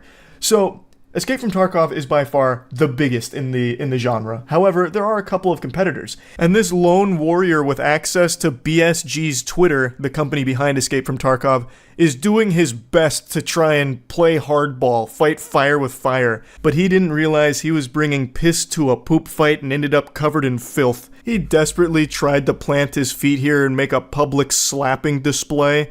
There was another game that was taking advantage of all of the hoopla here, recognizing that Tarkov fumbled and that a lot of players were leaving, so they made an announcement saying like, hey, you guys are welcome in our game. And the BSG social media champion tried this little maneuver. Have a nice 20-minute adventure in the blatant plagiarist game, In and Out. And then even got slapped by Twitter, community noted, saying, hey, it's not plagiarism. They need to prove that assets were taken from EFT. So even Twitter's making fun of BSG. Now let's start with the newest developments here. The biggest one by far is a supposed unreleased interview with BSG. I'm not going to get too specific about it because I don't know if I'm even allowed to really talk about it. I'm pretty sure I can't show it because, again, it is unreleased. But basically the interview went as bad as you could have possibly imagined. The interview opens with him saying that all of this is not a mistake. He's not forcing anyone to buy their game, so suck it up, basically.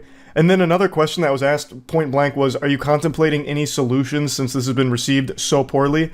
And he gave a single word response. No. So it doesn't seem like there's any signs of them changing their minds with this direction here. The whole interview was him just basically throwing everything into the shitter and saying, deal with it. 250, fork it over, is what it is. We're not changing this. And then, this one blew my mind. They did make a slight update to all of this, where instead of addressing the price problem or the lying about what EOD owners will get in the future or the shady, scummy attempt at hiding things on their website, instead of addressing any of the complaints, they instead doubled down on pay-to-win features. In response to all of this, everything that's been going on, they basically come out and say, like, hey guys, look, we've heard you. We see what's going on here. We're listening. So we're giving you more pay-to-win features. Mother of pearl, just look at this list. One of these is high-priority matchmaking. They're getting a priority queue for 6 months. It's not even the lifetime. Keep in mind, they're not giving you lifetime access to the Unheard Edition pay-to-win shit. It's a 6-month trial to try and get you hooked and hopefully get the whales to buy into the 250 down the line. Like, this is... Their solution to all of this shows just how out of touch and greedy they are. This is greed on a scale I don't think I've ever seen in the games industry before. This is making EA sweat. EA right now is taking notes. They're like, whoa, how are they doing this? Like, they're right now, they're trailblazing. Like, I feel terrible for EFT players. I never really got super deep into Tarkov. I've tried it a few times, but I'm just not big into the extraction genre, to be honest. But man, this must suck as a big fan of the game. This is so unacceptable.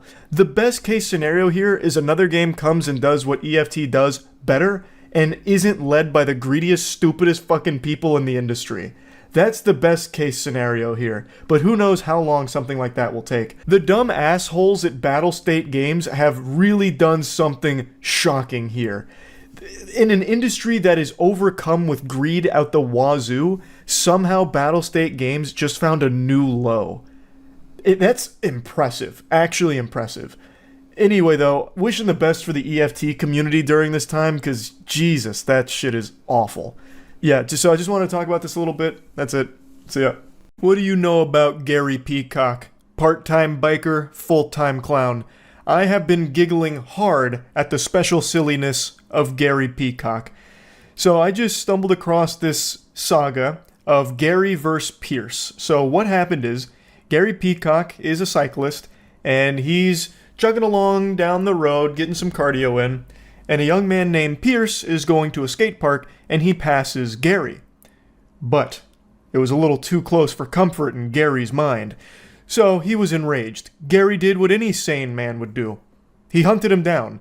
He stayed on his ass like a hound dog. He smelt blood in the water, so he started really kicking it into turbo and went following Pierce, and eventually when Pierce parked, Gary came up to the window, got really aggressive with him, started berating him, even yanked on his door a lot. It was like the fucking scene out of Jurassic Park with the T-Rex. And it leads to Gary calling the police. And things don't go the way Gary thought they would when the police arrive at the scene, I'll tell you that much. I don't want to spoil anything. Yes, sir? Did you see me? Pulled off to the side, I did. I have it on dash cam. Good. You see how close you came to me? You know what the law is? I did not. It's 3 feet, asshole. I was. No, you weren't. Say it. Don't spray it, Gary. Man is so upset he is spitting like an alpaca here. Every word that he gets out is like...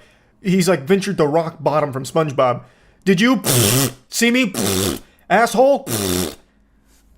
Man's blowing raspberries with his speech. Okay. You want to check your dash cam? Yeah, I have a dash cam. Check it. What's your name? Last name. You don't need that. What's your last name? You don't need my last name. I don't need an ID. Plate. Perfect. Okay, I'm going to call the police then. Why? I have it on dash cam. You're weird.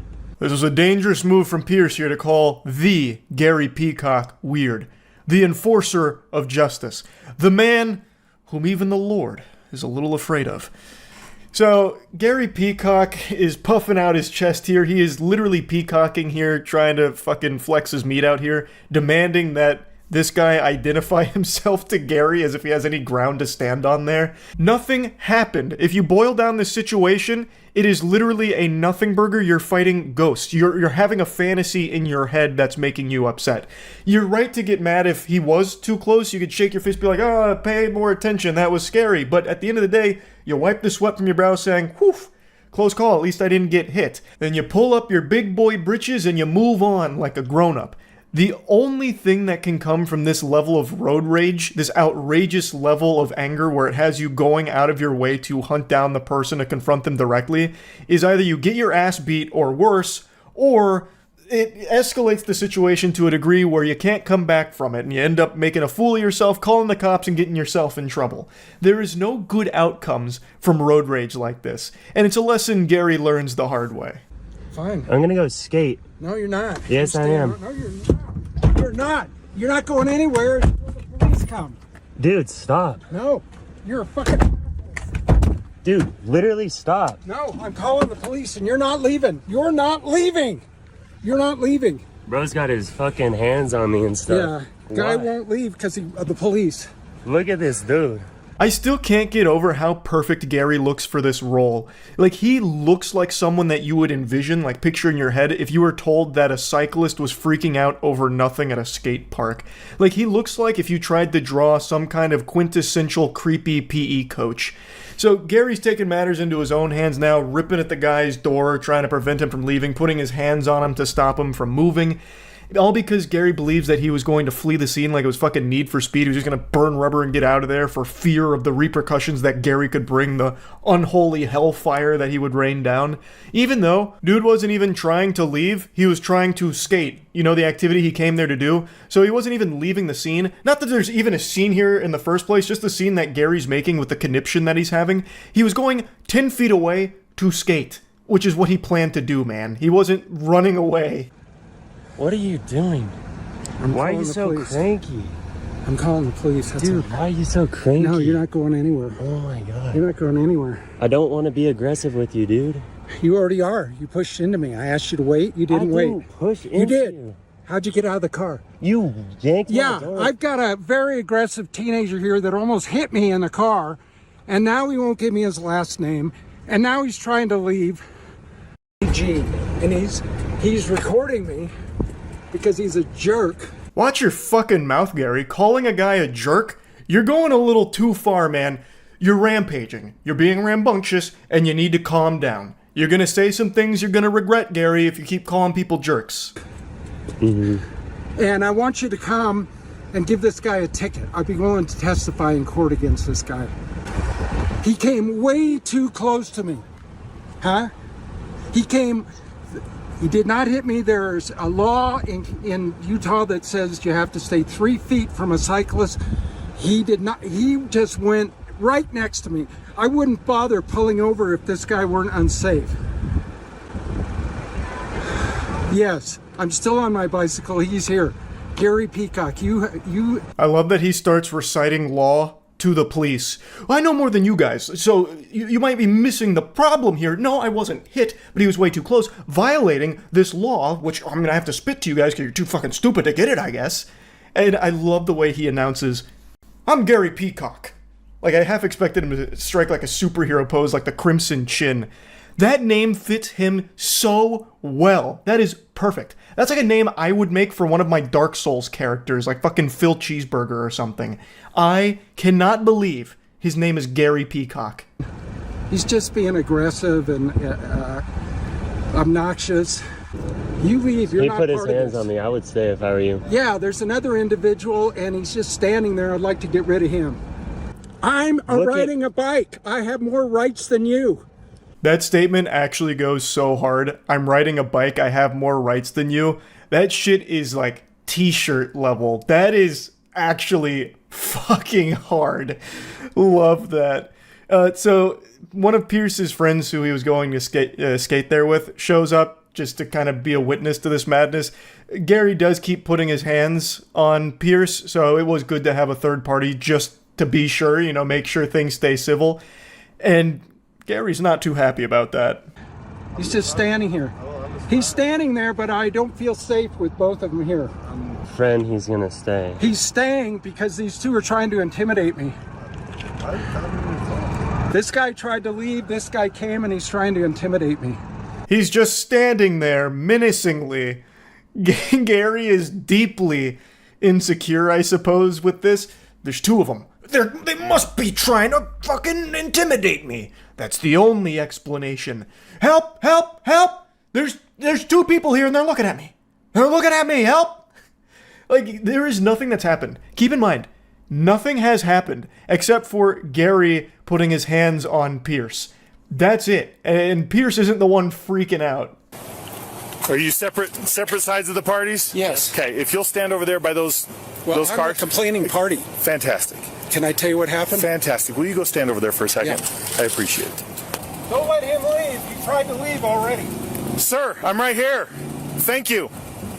You can just immediately hear how annoyed the officer is to just be here wasting his time with this absolute drivel, this pitiful nonsense. The officer shows up and is already just over Gary's shit. Just the first interaction, he's just like, fantastic, fantastic. Can you just go over there, man? Can you just get the fuck out of here? Can you just go take a hike? Scram. And then as Gary's walking away, he's making sure to give a little backseat gaming here, some advice to the officer. Don't let him leave. And you can see the officer's shadow on the car. He does this. Like, are you serious? He does one of these. And he says, sir. Later, can I call the district attorney and press charges? Is this so press charges over? I know it's a small incident, but... Well, and here's the thing. Thank you. Sign his citation that you were present for it, and then I'm going to issue you one for disorderly conduct as well. So if you'll just hang tight over on the sidewalk over there, then I won't press charges. It's too late. Speaking of pressing charges, Gary, it seems like you're very hungry for charges. How about you get served some from the menu? Do those taste pretty good? The officer hits him with the disorderly conduct charges. So, I cut out quite a bit here, but Gary insists that Pierce's life gets fucked for this, even though nothing has happened, even though Gary himself admits that it's a small incident, but he wants to salt the earth with it. So, he has point blank said that he wanted Pierce to be arrested. If he'd have it his way, he'd go to jail, was his words. And the officer shows up and, well, that's not exactly something that's going to be happening here because Pierce recorded it. So the officer gets to see that Gary was the instigator, the aggressor, and pretty much everything that had happened was because of Gary, this whole incident. So, uh-oh. Why am I getting, for what? Because you were aggressive to him. Yes, I was, but he was trying to leave. Okay, go wait over there. I'll explain it here in a second. Can't we just... Nope. Oh, come on, man. I was the victim here. All right, watch out. We can go a different way, and you can be arrested for disorderly conduct. That's an arrestable offense. What kind of disorderly conduct is it? You opened his door 3 times. Okay? He doesn't have to get out of his car for you. He doesn't have to identify for you. You are not law enforcement. You're right, officer. He's something more than law enforcement. He outranks you. This is Gary fucking Peacock, super cyclist. My voice cracked even saying his name because I'm not worthy. His name commands too much power and too much respect, damn it. You don't get to come out here and enforce things. You call us and let us do it. Okay. He didn't say he was going to leave in his vehicle. He's like, I'm here to skate. I'm going to go skate. He didn't believe he did anything wrong. He's going to provide me the dash cam. Okay. He showed me the recording, and you were the aggressive one, not him. Yes, because he... Yes, and you don't get to be aggressive with people like that. Okay. That's disorderly. That's why you are getting a citation as well. Why is it too late? What does it mean? What does it mean, disorderly? Do I have to go to court for this? You're kidding me. Yeah. You were adamant that this, and you were the one causing the stir here. What if I apologize? It's too late. I've already seen the evidence. I am obligated. Oh, come on, man. Okay. Whoa, whoa, whoa, whoa. Let's not be too hasty here. A sorry from Gary Peacock? That's worth more than gold. Let's not get carried away. So you can see that the tables have turned. The shoe's on the other foot now. And it is just so satisfying. It's impossible not to smile watching his tough guy act fall to pieces. That bravado that he marched up there with, thinking that he was in the right and the Pierce was an aggressive asshole, this and that, when really, it turns out he was the aggressive asshole the whole time, and now his behaviors got him in some hot water with this citation of disorderly conduct. Now, it is worth mentioning, Pierce was also issued a citation for passing too close to a biker, but that was dropped. So that seems like something the officer did just to try and like get this, moved on. That didn't stick. However, the disorderly conduct one, well, that one kind of did. Gary Peacock was forced to give like a little half-assed apology. I think he also got fined. I'm not exactly sure. I saw 2 conflicting reports on that. But regardless of what the actual outcome is there, just watching this was a joy. So I had to share this. It had me giggling. That's the story of Gary Peacock. That's about it. See ya. I've got good news and bad news, and I've always found it's better to get the bad news first. Just go raw and no rubber and hit you with the cold water right away. Force feed you the vegetables so that way the dessert tastes even better.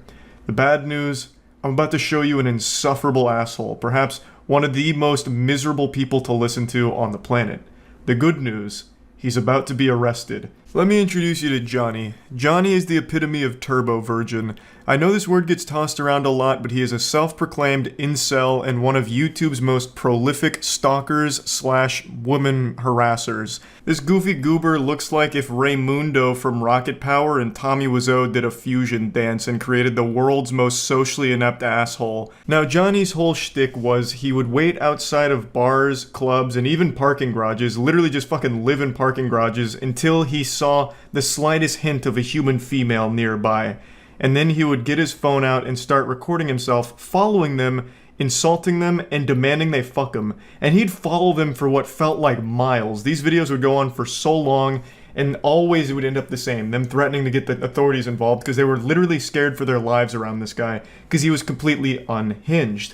And he continued this shit for about a year. I've known about his pitiful existence for quite some time, but just never really wanted to bring any attention to it for obvious reasons. But now, he pushed the envelope a bit too far and flew a bit too close to the sun, and his tiny little micro dick burned up. He actually assaulted a woman who defended herself from him. He pepper sprayed her, and it was after he instigated the entire conflict. And now that video has surfaced and the authorities have gotten involved and they're looking to arrest him and potentially charge him with assault with a deadly weapon, as well as a hate crime and the discharge of tear gas. The article also alleges that he was recently arrested after getting kicked out of a club with his friend, and while getting escorted out basically claimed white power and some other shit like that, which sounds par for the course for a fucking homunculus like this guy. Imagine evolving for millions upon millions of years and ending up like Johnny. What a bad fucking deal. Just an actual shit stain on the planet. But anyway, I'd like to show you the video that is going to lead to his arrest. What triggered it all here and started this chain reaction where finally it looks like he will no longer be terrorizing innocent people on the streets. Can I hang out with you? That guy just stole my car, so he's... Where'd he go? Newport Coast? Huh? Can I hook up with you? What kind of vagina do you have? Is it an innie or an outie? Does it have beef curtains? I'm gonna call the cops if you don't. Yeah, fuck you. Yeah. You're annoying, dude. Why are you following me? Because I wanna fuck. That's his real voice, by the way. He's not putting on some kind of show. He's not playing a character. He genuinely sounds like one of the Looney Tunes character in Hailed Helium forever. It actually just sounds like he's making fun of a stereotypical incel demanding tindies from mommy.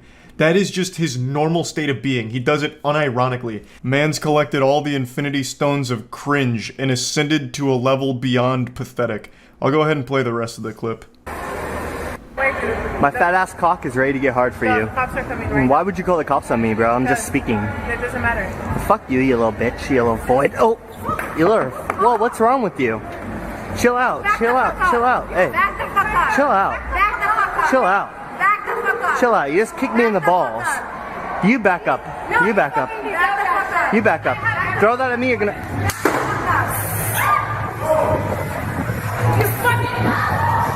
It's an absolute shame that he didn't lose his footing and fall down the stairs in front of him. I've never prayed so hard for shoelaces to malfunction in my life. So yeah, the guy's obviously a coward. He carries pepper spray because he'll push people to the absolute edge, and when they finally do, like, defend themselves, he'll just pepper spray them. Now, of course, there's almost 0 people in the world that like this guy and can stand to be around him. I imagine even his own parents drink themselves into a dreamless slumber every single night, just regretting the day that they conceived this failure. But I did see on Twitter a couple of people blame the woman here, saying she assaulted him first. Now, of course, Twitter is just this disgusting cum dumpster of the most brain-rotted clowns imaginable, but I did want to at least talk about it. There's such a drastic difference between throwing a shoe after being verbally harassed for however many minutes before filming, because he was doing this even before he started filming. This is only a piece of the video. To be harassed that long and then just respond by throwing a shoe is completely different than getting fucking pepper sprayed. It just can't even be compared. That's like if a kid shot a spitball at you and you responded by hitting them with a sledgehammer. Pepper spray is hardcore. It's a legitimately painful experience from everyone I've ever known to be pepper sprayed. They have said it's the most painful thing they've ever experienced. Luckily, I haven't been pepper sprayed, but I know from what I've seen and the people that I know that it is something that isn't just laughed off or something trivial.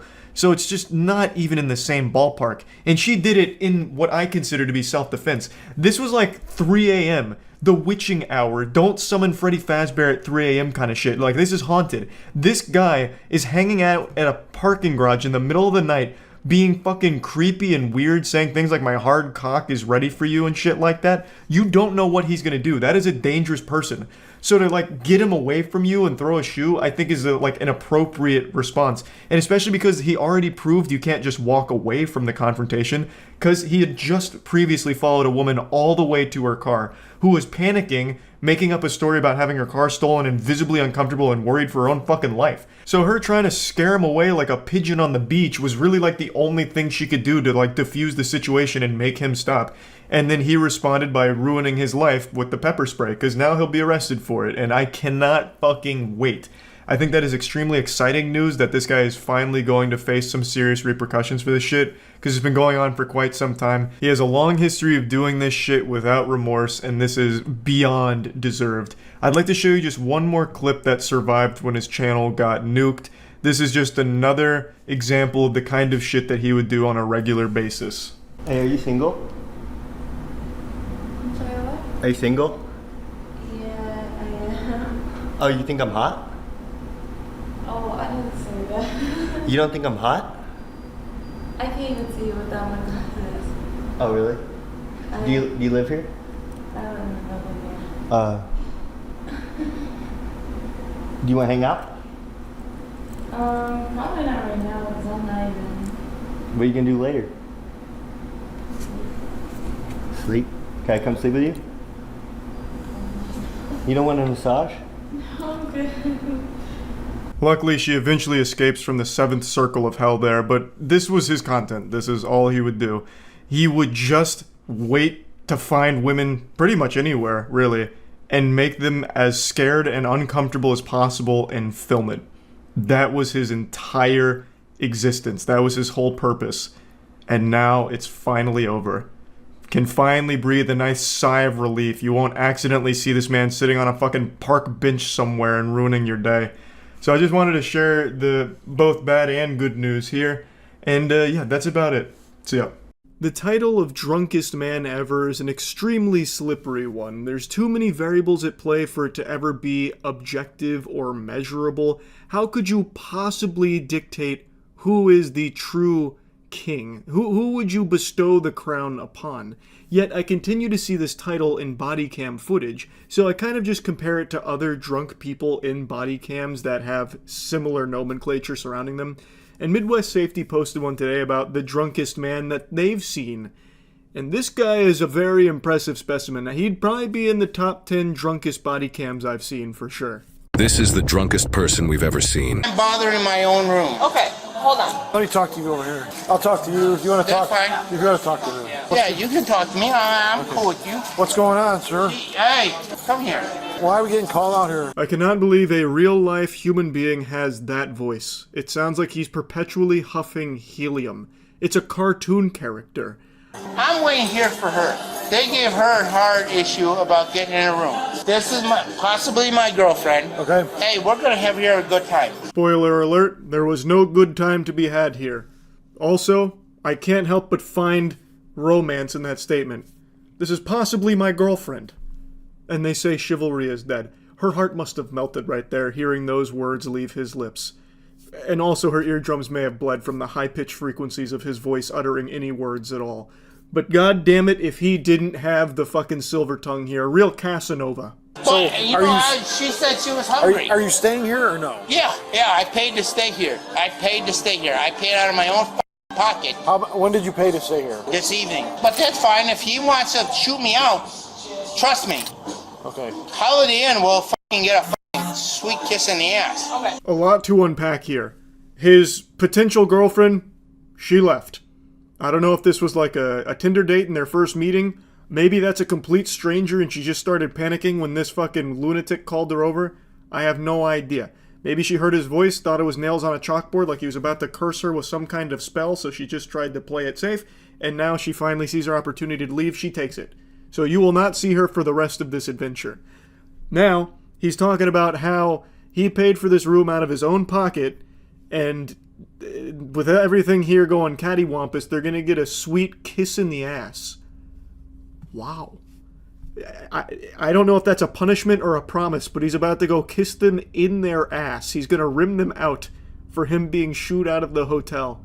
It sounds like you got a room that you're paying for upstairs. Yes. You're gonna go up to your room, you don't cause any more issues, you're good to go. That's fine. I agree with you. If we have to come back here again, they're gonna ask you to leave, and if you don't want to leave, then we can't take you to jail for criminal trespass because now you're trespassing. I hope they have it on video. And when they stick it in their ass, they can get our video surveillance right here. But this little over here. Okay, we're not doing that. He's completely forgot about his possible girlfriend, the Schrodinger's relationship here. In his mind, she just despawned. So she will never be referenced again, like at all. So the officer here is saying, look, go back to your room. If we have to come back again, if you keep causing a ruckus, if you still are causing trouble around here, then we might have to arrest you for trespassing.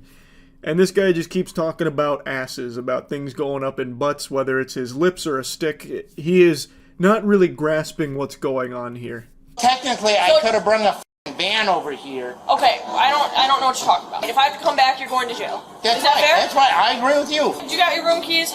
Yes. Okay. When it's you little say, over hey, here. I'm just saying, nothing against you. Nobody has a fucking clue what this guy was referring to about bringing a van over, but I can promise you, a weirdo like this plus a van, that's bad news. That's a recipe for disaster. I also don't know who he's talking to so upset off camera. Probably like the manager or something who has called the police about this guy's disturbance. That'd be my guess, but I'm not entirely sure. What's your first name? Chad. Is that C-H? Chad? S-H-S-H-A-D. Stand by with this officer, Yep, okay? no problem. I'm gonna just shit up royally tomorrow. You know his shit gonna get fucked up. His shit gonna get twisted. Matter of fact, I better be here tomorrow when his shit gets fucked up. Because I'm gonna sit here with a smile on my face while he's getting twisted and he's getting kicked out the fucking door. I don't know what you're talking about. Nobody knows what he's talking about, but it makes you think. Where will you be when his shit gets twisted? Thought-provoking. Sir, we're already going up to your room. We're going up to your room. Yeah, and you can suck my cock. I mean, I don't give what the f***. You guys got a warrant? You guys got a warrant to get in my room. Listen. Do you have a warrant? Could you just listen to me for a few minutes? No, I'm not gonna listen to you. You got a warrant? Checkmate. He found it. The ultimate weapon. Do you have a warrant? That's like in Pirates of the Caribbean when Elizabeth Swann calls out parlay. Officers are powerless now. They have no warrant to be riding that elevator and walking this absolutely trashed, inebriated super specimen to his room. He's got him. Eating out of the palm of his hands. He is twisting their shit. We're not going. Come on. No, we're taking you to your room. Come on. Nope. All right, Warren, then if you don't want to go to your shoving room, me into a room that I or don't do you want to know. go to your room, sir, or do you It want to may leave? have cocaine in it. I don't care. I'm not going I don't in. give a fuck. A perplexing play here from the master tactician. I'm not familiar with this strategy in the Art of War where he just self-reports that there's cocaine in his room, potentially. The officers just kind of brush that one off. They really just do not want to deal with anything in regards to this fucking loser. So they just are like, please, we're not going into your room. We don't care about the coke in it. Just go to your room. And he just keeps shouting, warrant, warrant, cocaine, maybe, warrant. Yeah, meet me at the door and you gotta kiss my ass. Check this out. There you go. All right. Kiss Pull your it. pants up. Put your pants back up. There you go. Okay. That's what you want? No, we want you to. Oh, that's what you guys wanted to see. Lord help us, he brought the cheeks out. He has unleashed the brown balloon knot to open air. Code red. This is bad. It's just gotten out of control. Fucking guy is walking down the hallway ass out. And he's talking like, oh, this is what you guys wanted to see, right? You want to see my fucking butt, huh? That's what everyone wants to see. Is that illegal? Yeah. There you go. Well, Pull your pants back up. I ain't doing nothing. You're And cursing, when did I pulling down your start wearing- pants, pulling down your pants. When did I start that? Is that under video Yeah, surveillance? yeah, we do have body cameras. I hope you do. I Yeah, hope you do. we do. So I've been cutting around things a little bit. I'm pretty sure it wasn't the manager that he was talking to downstairs yelling at. It was the security guard who called the officers, and now he's saying he doesn't have his room key, even though he did say he had his room key when they were downstairs. So now they're having to go through hoops to get him in his room so they can finally just get this menace contained into like a quarantine zone in there. So now that's what's happening, and the officer's talking to him. He reminds him about pulling his pants down, but he doesn't believe that. He's already completely forgotten that he ever pulled his pants down. So it's a disaster right now. Check it. Sounds like they're letting you stay in the room, so I'd be awful thankful. I don't want you to stay in my room. I don't want you to stay in You're my not room. even hearing what I'm saying. I never even said that. I don't want you to stay in my room. It is actually shocking to me that they are allowing him to just stay in the hotel. This guy is an absolute catastrophic force of foul degeneracy. And they are still letting him stay there. Very interesting. I'm surprised they didn't just immediately kick him the fuck out, but I guess they really just wanted this to be as like headache-free as possible, but in doing so, it's just making it more of a headache because now he is lingering here and continuing to just wreak havoc. He is not even able to process words. He thinks the officer was making like an advance on him to stay in his room with him, and he's rejecting it. He's like, absolutely not. You can't stay in my room with me. Are you out of your mind? You think we're gonna fuck? Just because I showed you my ass, what, you think you just get put your penis in it? No, absolutely not. You can't stay here. Why would you even suggest such a thing? Okay. There's gonna be $1,000 bond on their f***ing van. No. Okay. No, I won't step in his van. I won't step in his room. $1,000 bond on their van. Okay. $1,000 bond on their van. I don't know what you're talking It's about. $1,000 for me to get in this bitch. Otherwise, I ain't paying nothing. Okay, Chad. I want my phone. You guys took my phone away. No, we did not. We didn't No, take the you phone. guys did. No, we did not. I'm as confused as the officers here on this van side quest. I don't understand that plot line at all. But he did eventually go into his room, and as the officers were leaving, they heard him come back out, and now you can see phase 2 of the boss fight has become as he's chasing them down about them taking his phone, which they didn't.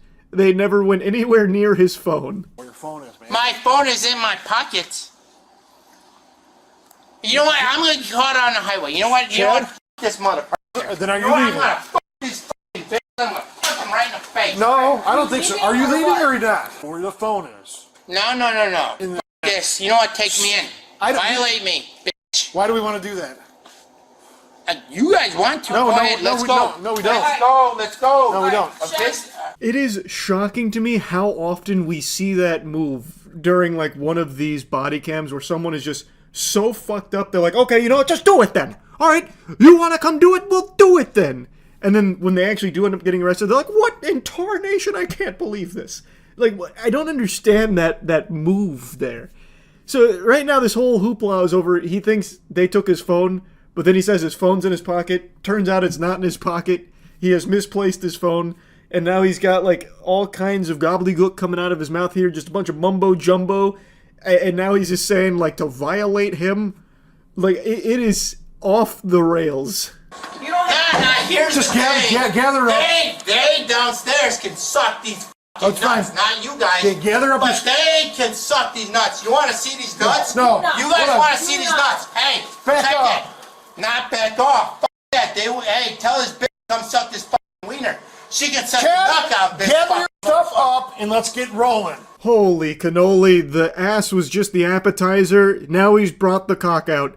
He is alting. So now he fully just pulls out his genitals. He's like helicopter dicking it. And the officers are just really fed up. They're like, Chad, just get your shit and let's get out of here. Because it's either that or get trespassed. He either stays in the room or he leaves. Or if neither of those two things happen, he gets trespassed. They have been so unbelievably patient with this guy. I cannot believe how many chances they have given this guy to just stay in his fucking room and go to bed or just leave. He has said so many times that he's going to leave, he's going to get an Uber, this and that, and then he doesn't do any of that. And then they finally, after such a long struggle, get him to his room a couple of times, but then he refuses to stay there. He goes out of his way to chase them down and cause more trouble. And obviously this is only going to end one way. Like, there is no other outcome here. He will not stop until he is put behind bars. You guys are the one that suggested it. Is Nicole still I don't know. Well, I want my fucking phone so I can call her. But we don't know where that's at. Can you Nicole! Stop talking for 3 seconds. Is this Go your ahead. phone? Right here. We're Look. gonna be in room Is this your 600, room 600. It's one of my phones. Okay. It's actually a company phone. Okay, that is good. Huge XP drop right there. They finished the side quest of locating the phone. You're not going to believe this. It was just sitting right there like on the nightstand. It was never lost at all. Right under his nose. But sometimes that's the hardest place to find. That's the last place you look. The number one place that you'd expect it to be. Go figure. I don't want nothing from them. F that. Okay, you just, we're done. I'm sorry, it's nothing against you. No, but screw the car and Threw hit the her. card at my face. So now I'm behind my back because I don't want to stay here. Okay, that's fine. Hey, guess what? I'm peeing down my leg. Hey, look, it's on the carpet. Well, that's Hey. excellent. Let's go. Okay. Let's go. Let's go. They finally did it. They put the most annoying man in body cam history in the cuffs. But he gets the last laugh because he peed down his leg and got it all across the hotel floor here. You guys are beating me. No, we're not. Oh my God, you guys are we need you to walk to the police car, sir. You guys are beating me. No, we're not. Oh my God, they're hurting me. Sit down in the police car. I did sit down in the police car. You guys dropped me.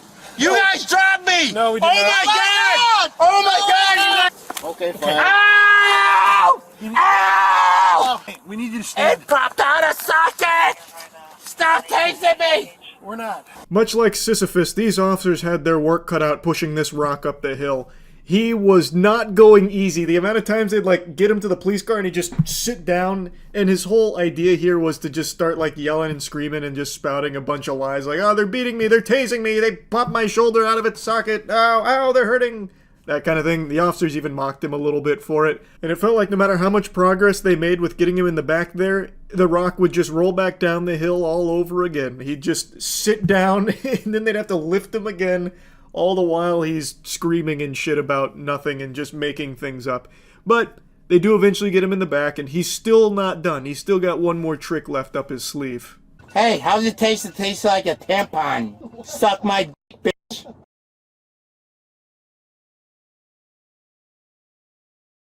Yeah, he does the classic start kicking and headbutting everything in the back seat, and he eventually like cuts himself on something. So when he gets out of the police car, he's covered in blood. He looks like he just went through like fucking WrestleMania by the time they get him out of the car. He did a lot of damage to himself. Probably not so much to the car, but I'm sure he got blood on a lot of the seats and probably the windows and shit. Apparently they get him to a hospital and he was charged with battery on an officer. So yeah, another Midwest safety banger here. I do think this is definitely in like the upper echelon of belligerently drunk losers we've seen in body cam footage recently. So yeah, anyway, that's really about it. So yep.